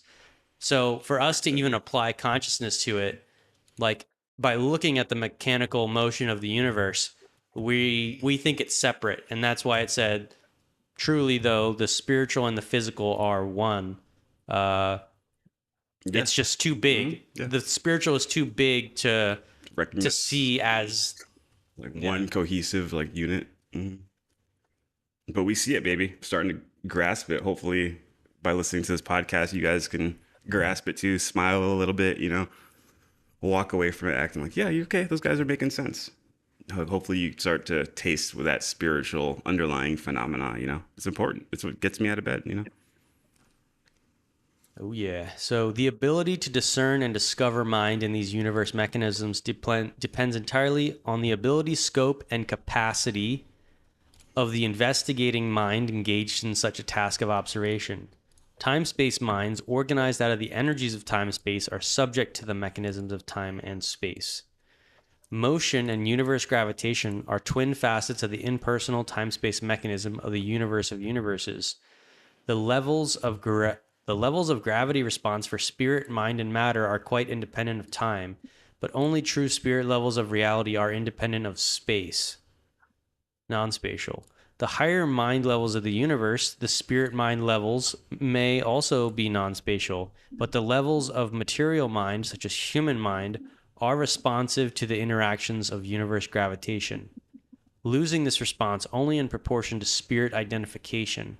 Spirit reality levels are recognized by their spirit content, and spirituality in time and space is measured inversely to the linear gravity response. So only the association of yourself identifying with your inner divine spirit, the galactic astral assistant, will you start to lose the limitations of time. And once we synchronize perfectly with that original thought, with the thought adjuster, the inner divine being that sort of we become, we lose the gravity response. We are anti-gravity. Yeah, no, seriously, yeah. Like Magma was It's saying very earlier, and we interesting. talk about it all the time, like gravity holds us down. Gravity holds a rock down. When I'm at rest, my arms are down. But I can exhibit anti-gravitic properties right now. You're I just raised spiritually my hand. activated. I raised my hand. I'm literally going against gravity. Anti-gravity, I baby. stand up and I walk around and I'm anti-gravitic. But a rock out there is fully under the effects of gravity. Kind of like someone who's depressed and doesn't have anything. The world's bad. I don't want to do anything, and they just sit there. They can't muster up the strength Gravity is to heavy. fight back. Gravity is heavy. It's they're under the effects of gravity. Or you say, you know what? Oh my God, the universe gave me a chance to exist in this body. I can represent for Michael. I'm gonna go up and change the planet, and you start sprinting around the world. That now you're under the effects of spiritual gravity, and spiritual gravity counteracts gravity. It's anti-gravitic. Spiritual gravity pulls you back to paradise, while physical gravity keeps you down here. So it's like, once you can escape the fetters of material gravity, if you only think about Ferraris, cars, and clothes and shit like that, you're under the effects of physical gravity. You need to get to the effects of paradise, spiritual, heavenly gravity, so that you start going forward and you can hit that escape velocity. So that's cool. It's exciting. This is an incredibly helpful metaphor and framework just to live life by. That spirit reality levels are recognized by their spirit content, Yep. and spirituality and time and space is measured inversely to the linear gravity response. That alone is helpful. Another correlation, should it be true, the UFO contact from planet Yarga material that we were reading through. Yeah. The Yargans present this idea that there is a like spiritual exercise that their culture does and trains in, and that you actually it's almost like becoming one with the force or something. Like you can harness your psychic abilities and interface with psionic technology and actually like lift matter and stuff like that. That a huge component of the anti-gravity technology is spiritual achievement, I guess cohesion with the cosmic mind, and that anti-gravity like flying saucers are powered through a psionic ability. So Yarga says that. yeah, Yorga says that, which does kind of tie in with a lot of the other talk about psionics you're hearing in the whole UFO field, Yeah. but it kind of makes it seem like anti-gravity is more than just like it really is the opposite of physical gravity. It is spiritual gravity, and that you need that spiritual gravity to actually power a flying saucer. Yeah. Interesting. And Exactly. the Yargans can do telekinesis and move objects with their mind. Is that what they say? Yes, but it's something they train for, and it's like Yeah. they're in the middle of their big old like radial buildings. They're having like some art installation where they're like using their mind to like spin little pinwheels or something like that. It's like, Okay. look, you did it. Hell yeah. And Yeah. Magma, can you check your Discord settings to make sure automatic gain isn't on? Yeah, Sometimes it it goes up feels and like down. your audio goes up Unless it's and moving down. closer or something like that. I'm not sure. Oh, really? Yeah. Automatic Yeah, gain. there's a static gain. It's in the settings of Discord. That's because yeah, Not your spirit mic, reality Discord. levels are recognized by their spirit content, and the spirituality in time and space is measured inversely to the linear gravity response. That's dope. That's pretty much saying like if you hold these spiritual concepts in your head, like I'm going to gather as many people together. I promise before I die, and this is going to be my life mission. Those you're fucking exclaiming that to the universe, your desire, and the angels and the stars must fucking correlate to that. And you're like, I'm going to use all of my energy to overcome this gravitationally trapped light, these obstacles, and respond only to the higher anti-gravitic paradise thought forms, the thought forms that say, go get after it. Go help that person. Go love someone with all your heart, Go start a family and give this kid the best life he could have. Those are beautiful spiritual concepts, and those are recognized by their spiritual content. And those are inversely responsive to linear gravity. It's fucking crazy to say, but it's true. You feel it. I see my kid, he runs at me, it makes me feel amazing. And people say that love transcends time and space. It's true. Does that mean true UFOs are love powered, anti-gravitic love Here we powered? go. That's back to the hippy dippy. We're light and love. Love and light again. Full circle. I'm still reading. Oh yeah. Yeah, we're close. Linear gravity response is a quantitative measure of non-spirit energy. All mass organized energy is subject to this grasp except as motion and mind act upon it. Linear gravity is the short-range cohesive force of the macrocosmos, somewhat as the forces of intra-atomic cohesion are the short-range forces of the microcosmos. Just sometimes when I'm reading these sentences, it's a lot. It's a lot. It's a lot packed into this. Yeah. Into that one little thing. Physical materialized energy organized as so-called matter cannot traverse space without affecting linear gravity response. Although such gravity response is directly proportional to mass, it is so modified by the intervening space that the final result is no more than roughly approximated when expressed as inversely according to the square of the distance. Space eventually conquers linear gravitation because of the presence therein of the anti-gravity influences of numerous supermaterial forces which operate to neutralize gravity action and all responses thereto. I feel like that sentence is partly what's hinting to the possibility of conquering gravity through a technological mechanism. Because it's saying space itself conquers linear gravity because within it, the presence of anti-gravity influences of supermaterial forces which can neutralize gravity action.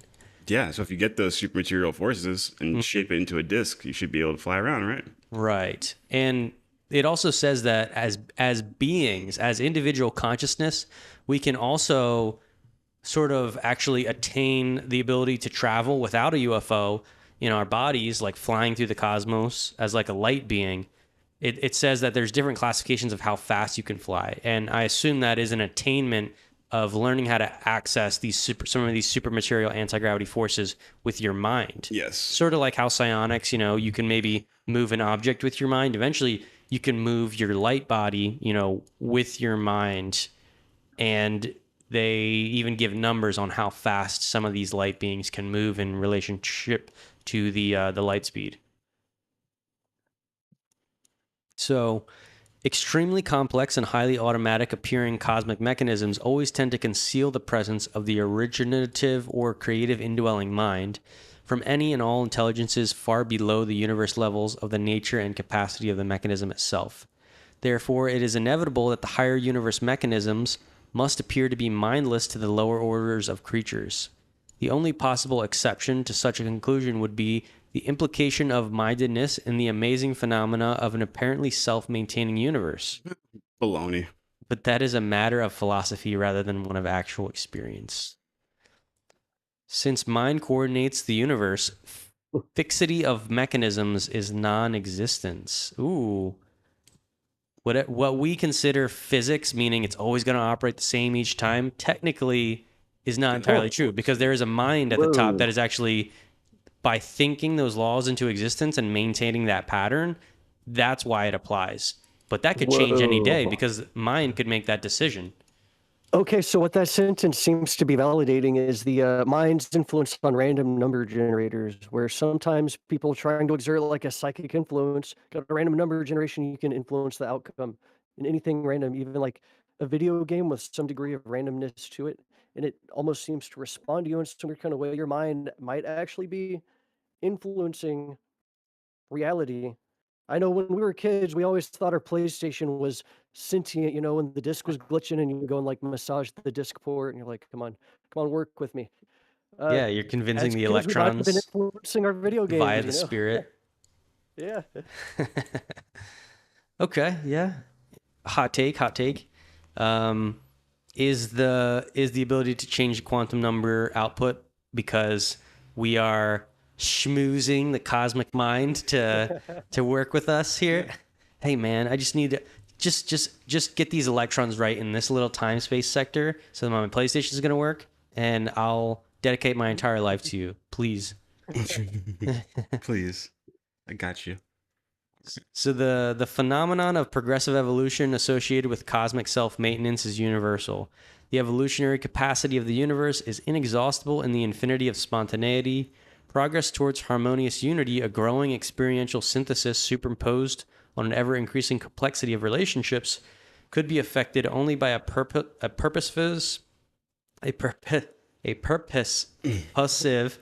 and dominant mind. The higher a universe mind associated with any universe phenomenon, the more difficult it is for the lower types of mind to discover it. And since the mind of the universe mechanism is creative spirit mind, even the mindedness of the infinite, it can never be discovered or discerned by the lower level minds of the universe, much less by the lowest mind of all, the human. Okay, now they're just taking shots. Fuck that, dog. The evolving animal mind, while naturally God-seeking, is not alone and of itself inherently God-knowing. Ooh.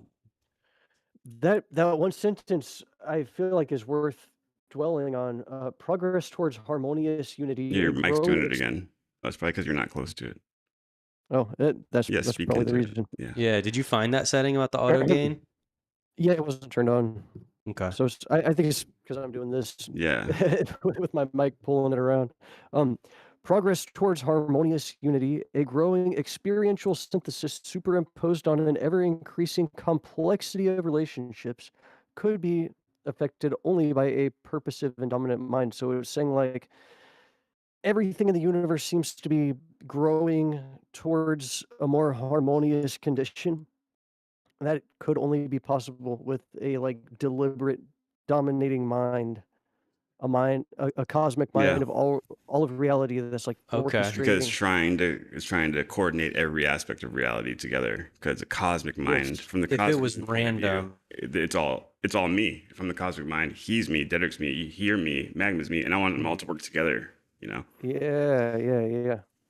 it's sort of Exactly. it's like, and maybe to like when we train AI, the only reason it increases in intelligence is because there's the human minds guiding it, and we're trying to Yeah. model it after ourselves. But the AI itself, it can't like improve itself. In fact, the more it tries to like self-develop, you get into what they call hallucination, where it's just Yeah. gobbledygook. And so picture, You know, take that Keep and saying put it. it on the universe. Keep the image exactly the same. Enter. Keep doing that, and it comes out.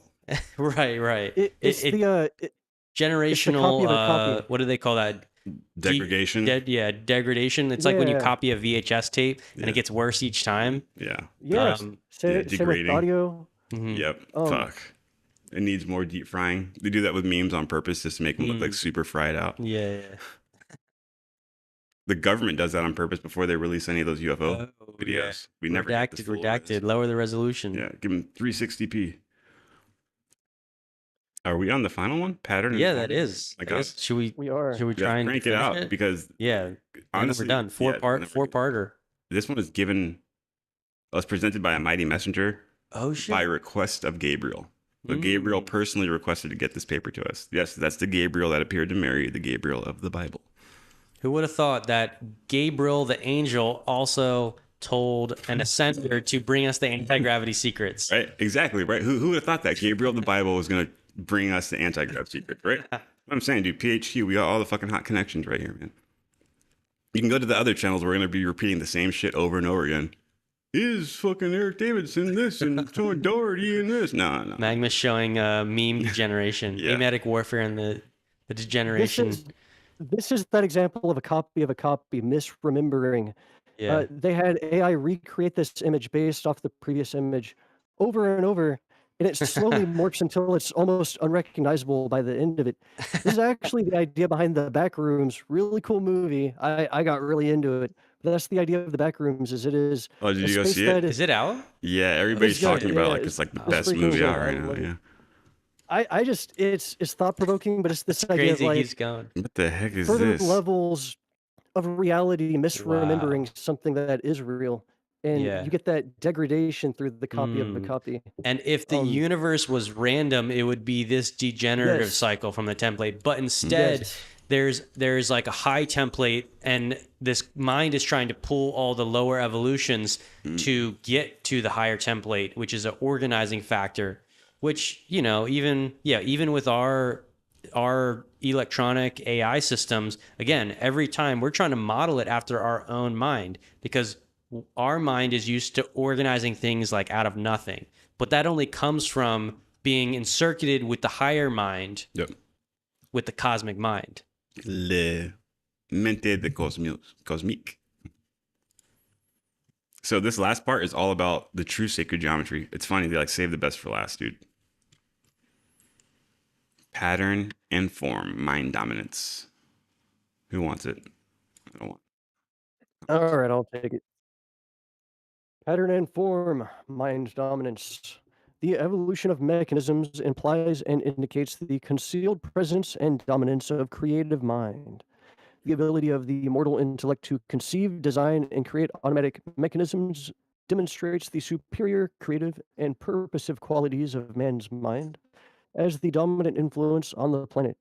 Mind always reaches out towards 1. Creation of material mechanisms, 2. Discovery of hidden mysteries, 2. Exploration of remote situations, 4. Formulation of mental systems, 5. Attainment of wisdom goals, 6. Achievement of spirit levels, and 7. The accomplishment of divine destinies, supreme, ultimate, and absolute.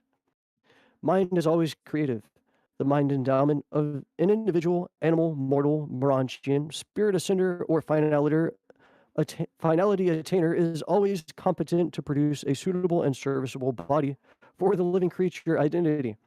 But the presence phenomenon of a personality or the pattern of an identity as such is not a manifestation of energy, either physical, mental, or spiritual. The personality form is the pattern aspect of a living being. It connotes the arrangement of energies, and this, plus life and motion, is the mechanism of creature existence. Even spirit beings have form, and these spirit forms, patterns, are real. Even the highest type of spirit personalities have forms. Personality presences, in every sense analogous to Urantia mortal bodies. Nearly all beings encountered in these 7 superuniverses are possessed of forms, but there are a few exceptions to this general rule. Thought adjusters appear to be without form until after the fusion with the surviving souls of their mortal associates. My little interjecting would It's, have to be it's because they're pre-personal, right? yeah. Yeah, they existed before the cosmos existed. Like we can't there's pure energy. We can't see them, Interesting. but they exist. They actually exist inside of us. That's awesome, dude. I love how it Whoa. says every being in the cosmos has forms. They all have bodies. This is a question a lot of Yeah, people have. Are they just like floating energy wisps, or what do they look like? I think they all have bodies, and that body could look like a glowing Merkaba, like a tetrahedron. Yeah. Like, you know, Like, what is form if not geometry? Everything is exactly. geometry, Yes, even the everything. lattice of atomic connections. Be not afraid. You know, very cool. Um, there's a there's a gay cartoon, Steven Universe, but the characters, if you've it's ever seen the images of those cartoon characters, they're yeah, supposed to be light bodies. That's kind of a cool concept. Just like, those gems or whatever, that is they're like spirit beings, and those are the light. It's like crystallized light makes their form, which is a projection of their personality.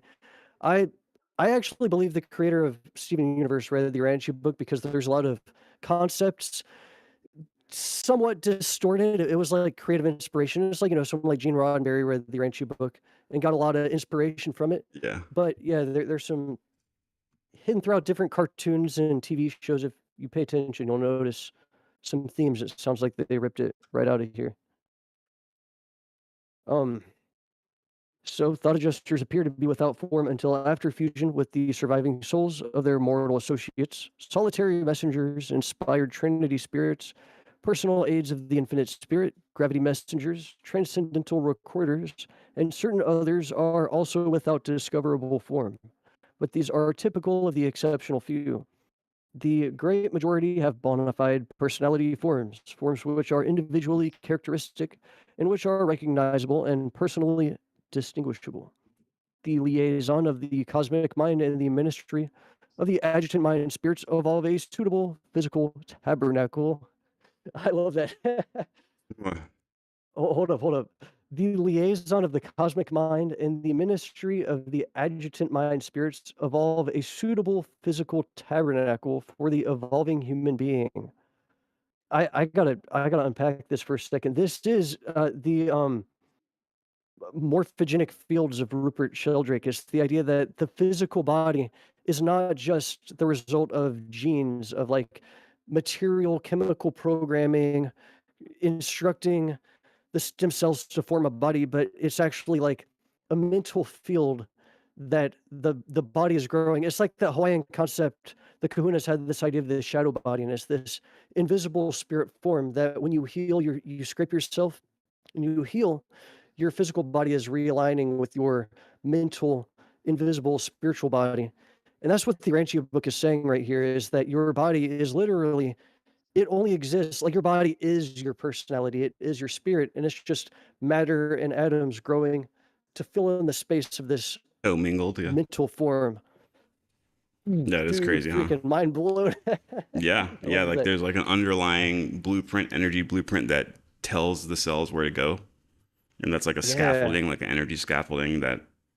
It's interesting, very Morphic interesting. resonance. Mhm. And Likewise then the does the liaison between the Morantia. cosmic mind and the adjunct mind spirit. So you get a mind, a body, and then it creates that physical tabernacle, aka a vehicle, so that we can Yeah, walk around and crazy. experience, baby. That's freaking cool. Likewise, does the Morantia mind individualize the Morantia form for all mortal survivors? As the mortal body is personal and characteristic for every human being, so will the Morantia form be highly individual and adequately characteristic of the creative mind which dominates it. No two Morantia forms are any more alike than any two human bodies. The Morantia Power Supervisor sponsor and the attending seraphim provide the undifferentiated Morantia material wherewith the Morantia life can begin to work. And after the Morantia life, it will be found that spirit forms are equally diverse, personal, and characteristic of their respective spirit mind indwellers. On a material world, you think of a body as having a spirit, but we regard the spirit as having a body. The material eyes are truly the windows of the spirit-born soul. The spirit is the architect, the mind is the builder, the body is the material building. Physical, spiritual, and mindful energies, as such and in their pure states, do not fully interact as actuals of the phenomenal universes. On Paradise, the three energies are coordinate in Havona, coordinated, while in the universe levels of finite activities, there must be encountered all ranges of material, mindful, and spiritual dominance. In non personal situations of time and space, physical energy seems to predominate, but it also appears that the more nearly spirit mind function approaches divinity of purpose and supremacy of action. The more nearly does the spirit phase become dominant, that on the ultimate level, spirit mind may become all but completely dominant. On the absolute level, spirit certainly is dominant. And from there on out through the realms of time and space, wherever a divine spirit reality is present, whenever a real spirit mind is functioning, there always tends to be produced a material or physical counterpart of that spirit reality. Interesting. That's kind of what the universe is, right? Is the physical tabernacle of the You're cosmic right. mind. It is the reflection of that. Yeah, it's a counterpart. The spirit is the creative reality. The physical counterpart is the time space reflection of the spirit reality. The physical repercussion of the creative action of spirit mind. Mind universally dominates matter, even as it is in turn responsive to the ultimate over control of spirit. And with mortal men, only that mind which freely submits itself to the spirit direction can hope to survive the mortal time space existence as an immortal child of the eternal spirit world of the supreme, the ultimate, and the absolute, the infinite. Presented by a mighty messenger on duty in Abaddon and by the request of Gabriel. We did it, guys. Dang. Part 4, man. Finally. Jeez. That was a good one. What a banger. What a banger. So, What a banger. I mean, that's probably the most in-depth and precise definition of what mind is on a cosmic scale that I've ever encountered. And I've never met an alien, I've never met an angel. But if we're going to take this for what it really is, we just kind of met an angel. We met a high celestial being that told us his thought patterns. It says, on high, dude, I'm like 14 billion years old. This is how we think. Boom, boom, boom, boom, boom. The mind is like this. The gravity is like this. This is how it all interacts. Oh, you guys down there are still thinking about brain rots, TikTok, 6'7", 6'7", like all bullshit. You guys should be thinking like this.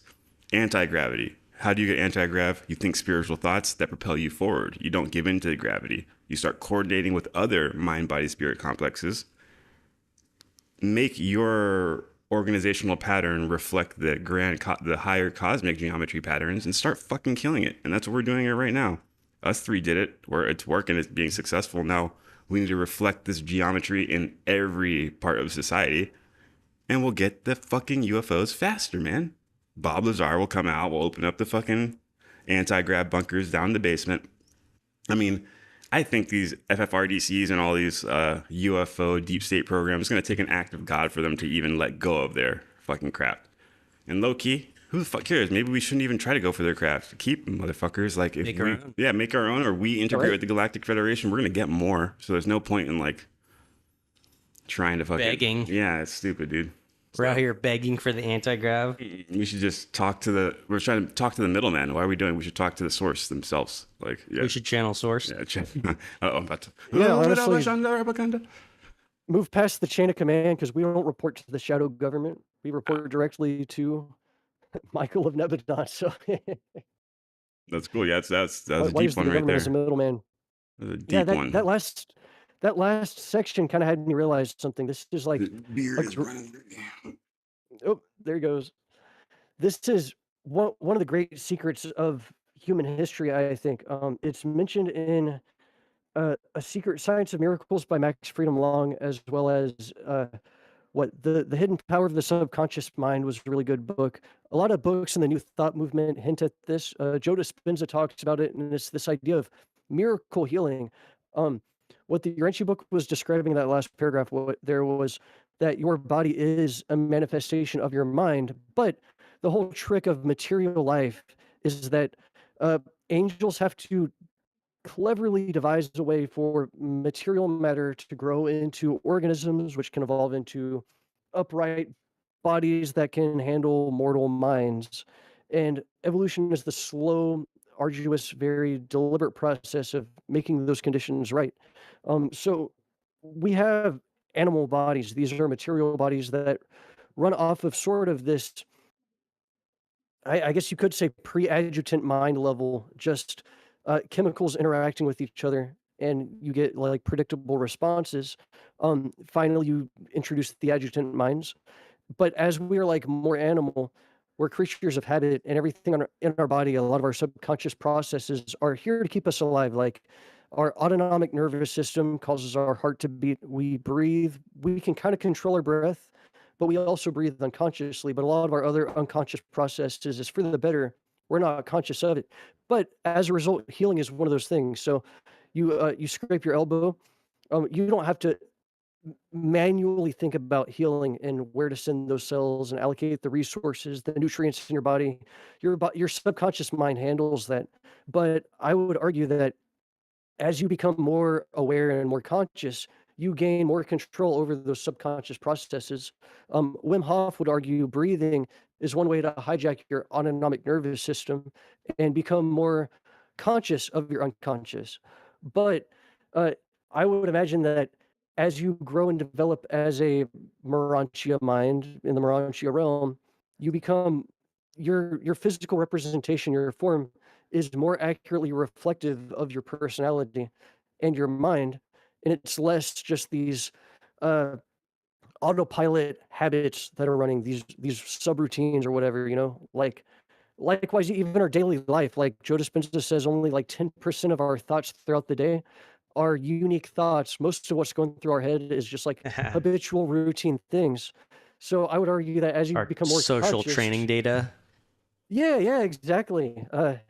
Everything's a freaking psyop, so we're kind of easily programmed by society, by the Maya, the Matrix. But you can escape the Matrix, become a conscious, free will human being, and embrace your light body. Amen. Let's make these light bodies happen. So yeah, we're doing the outro here. Kind of, this is what we call words of power, where we kind of give a summary of what How are we gonna make the planet yeah, back? what are we gonna do with this paper? What are we gonna do with the automatonic knowledge? And I guess it's like, okay, we work in these frameworks and we have all these data points that we're trying to correlate, and then we got to live our everyday lives. Some people I hear argue that like they don't care about disclosure because they still got to work a 9 to 5 and pay their bills. I don't, dude. I'm over it. I'm And- fuck this. Disclosure. And yeah, it's like, that's not really what life is like. In fact, you're forced to deal with a multitude of realities that are right in front of you and among us that you have to get your thoughts organized about. You actually have to encounter this It's not gonna and be easy. integrate it. It's gonna be easy. And just because you don't know about it now doesn't mean it's not a big part of our reality. And so once this is acknowledged by possibly the government, but more importantly, you right now listening to this episode, That's right. that should give some type of impetus to how you move and how you think in your daily life. Are you going to use the thought forms that are approved by society to form your position of why you're here and what you're doing?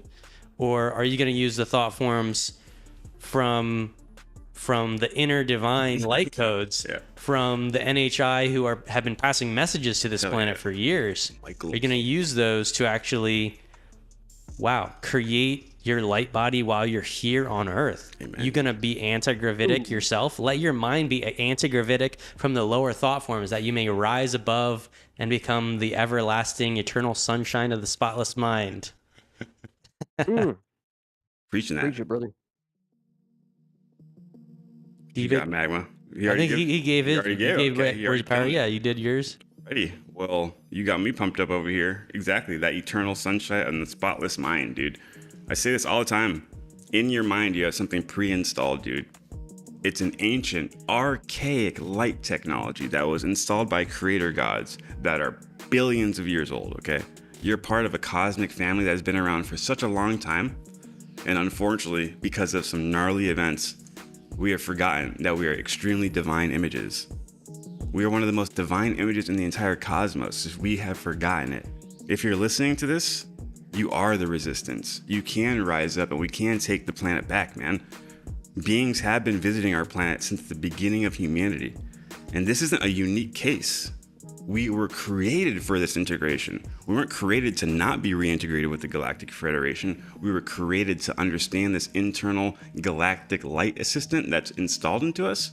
And when we recognize this, then we see a being from another planet who also has this same internal light guide. We go, oh my God, we're brothers, we're sisters. We should work together no matter how we look like.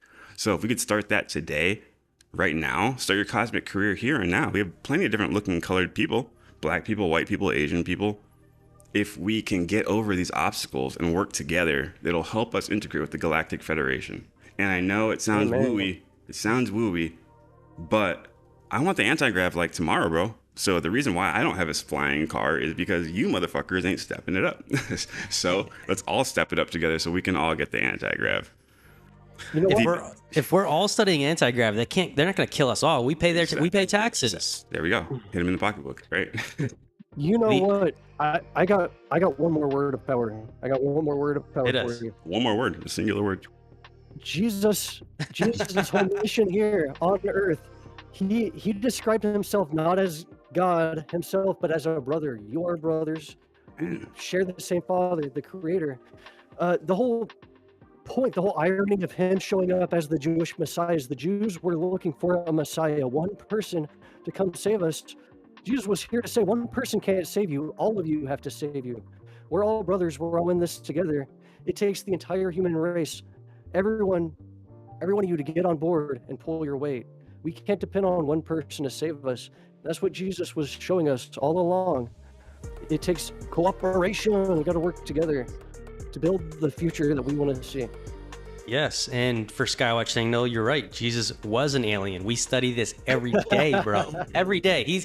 We call him the UFO commander because, apparently, he really did have an existence before he came to Earth. Yeah. And the reason we changed our calendar was at key epochs in history, there are celestial beings that land on the planet. Sometimes they look different from us and we're quite impressed by them, but other times they do secret missions, meaning they incarnate looking like human beings in order to teach us rather than have us be amazed by how crazy they look and how interesting they are because they're not human.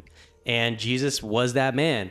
And, we killed him. So let's do it better this time. This is next gen. 2,000 years later, we're trying to bring the same truths and expanded truths in the modern day and age and understand where science comes into this as well. Let's dispel the superstitions of the past. Amen. And fly into our galactic future. Let's manifest this reality. Thank you, Shauna, for supporting the Legacy Anti-Gravity Program. Thank you, Kelly, for supporting the Legacy initiation of Planet Earth, the installation of the Planetary HQ. Thanks for watching, everybody. That's right. Yeah, appreciate that super chat, Kelly. Appreciate that. I just noticed that right now. Really appreciate that. Like I said, attach a question to it, and we'll answer it directly. We're gonna draw out one lucky customer. If you do any type of super chat at the end of that month, you will get some PHQ swag. So Shauna and Kelly, you guys are both in the drawing. Anybody else want some cool swag? Drop in a super chat. Really appreciate that. We love you guys. And we'll see you next time, right? Anything else? Any last? I'm gonna hit him with one last light code. Oh, I do got some. I do have one more last light code. He said Jesus is an alien. I say it one more time. For the people, Jesus is an alien. Like 50 different states of the United States. The entire cosmos is sectored out. 50 different states for the United States with governors and mayors over every sector. And they all answer to a hierarchy. The president of the United States, which is Trump right now. To use that same picture for the cosmos. The entire cosmos is sectored out. And there's a celestial being in charge of every sector. And the celestial being who was in charge of our sector, his name was Lucifer. He rebelled against the greater cosmos 200,000 years ago. Well, what's funny is the leader of this entire cosmic hierarchy is, well, who? Jesus Christ. So just to link it back up to what Skywatch Signal is saying, yeah, Jesus was an alien. He's very important. So why don't you do some studying on that? That's my words of power right there. Go read some Jesus, baby.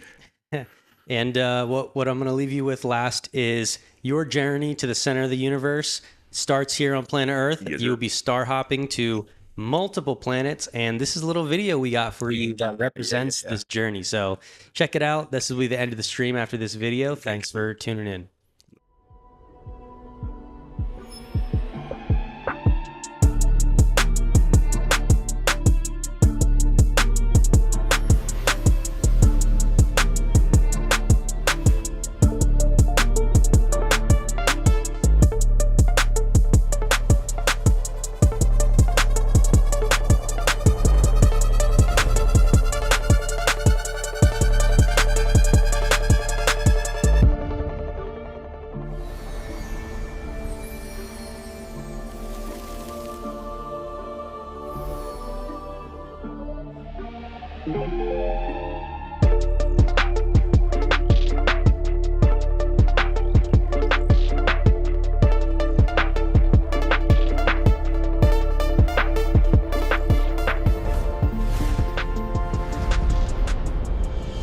Congratulations, class! We finally made it to Jerusalem!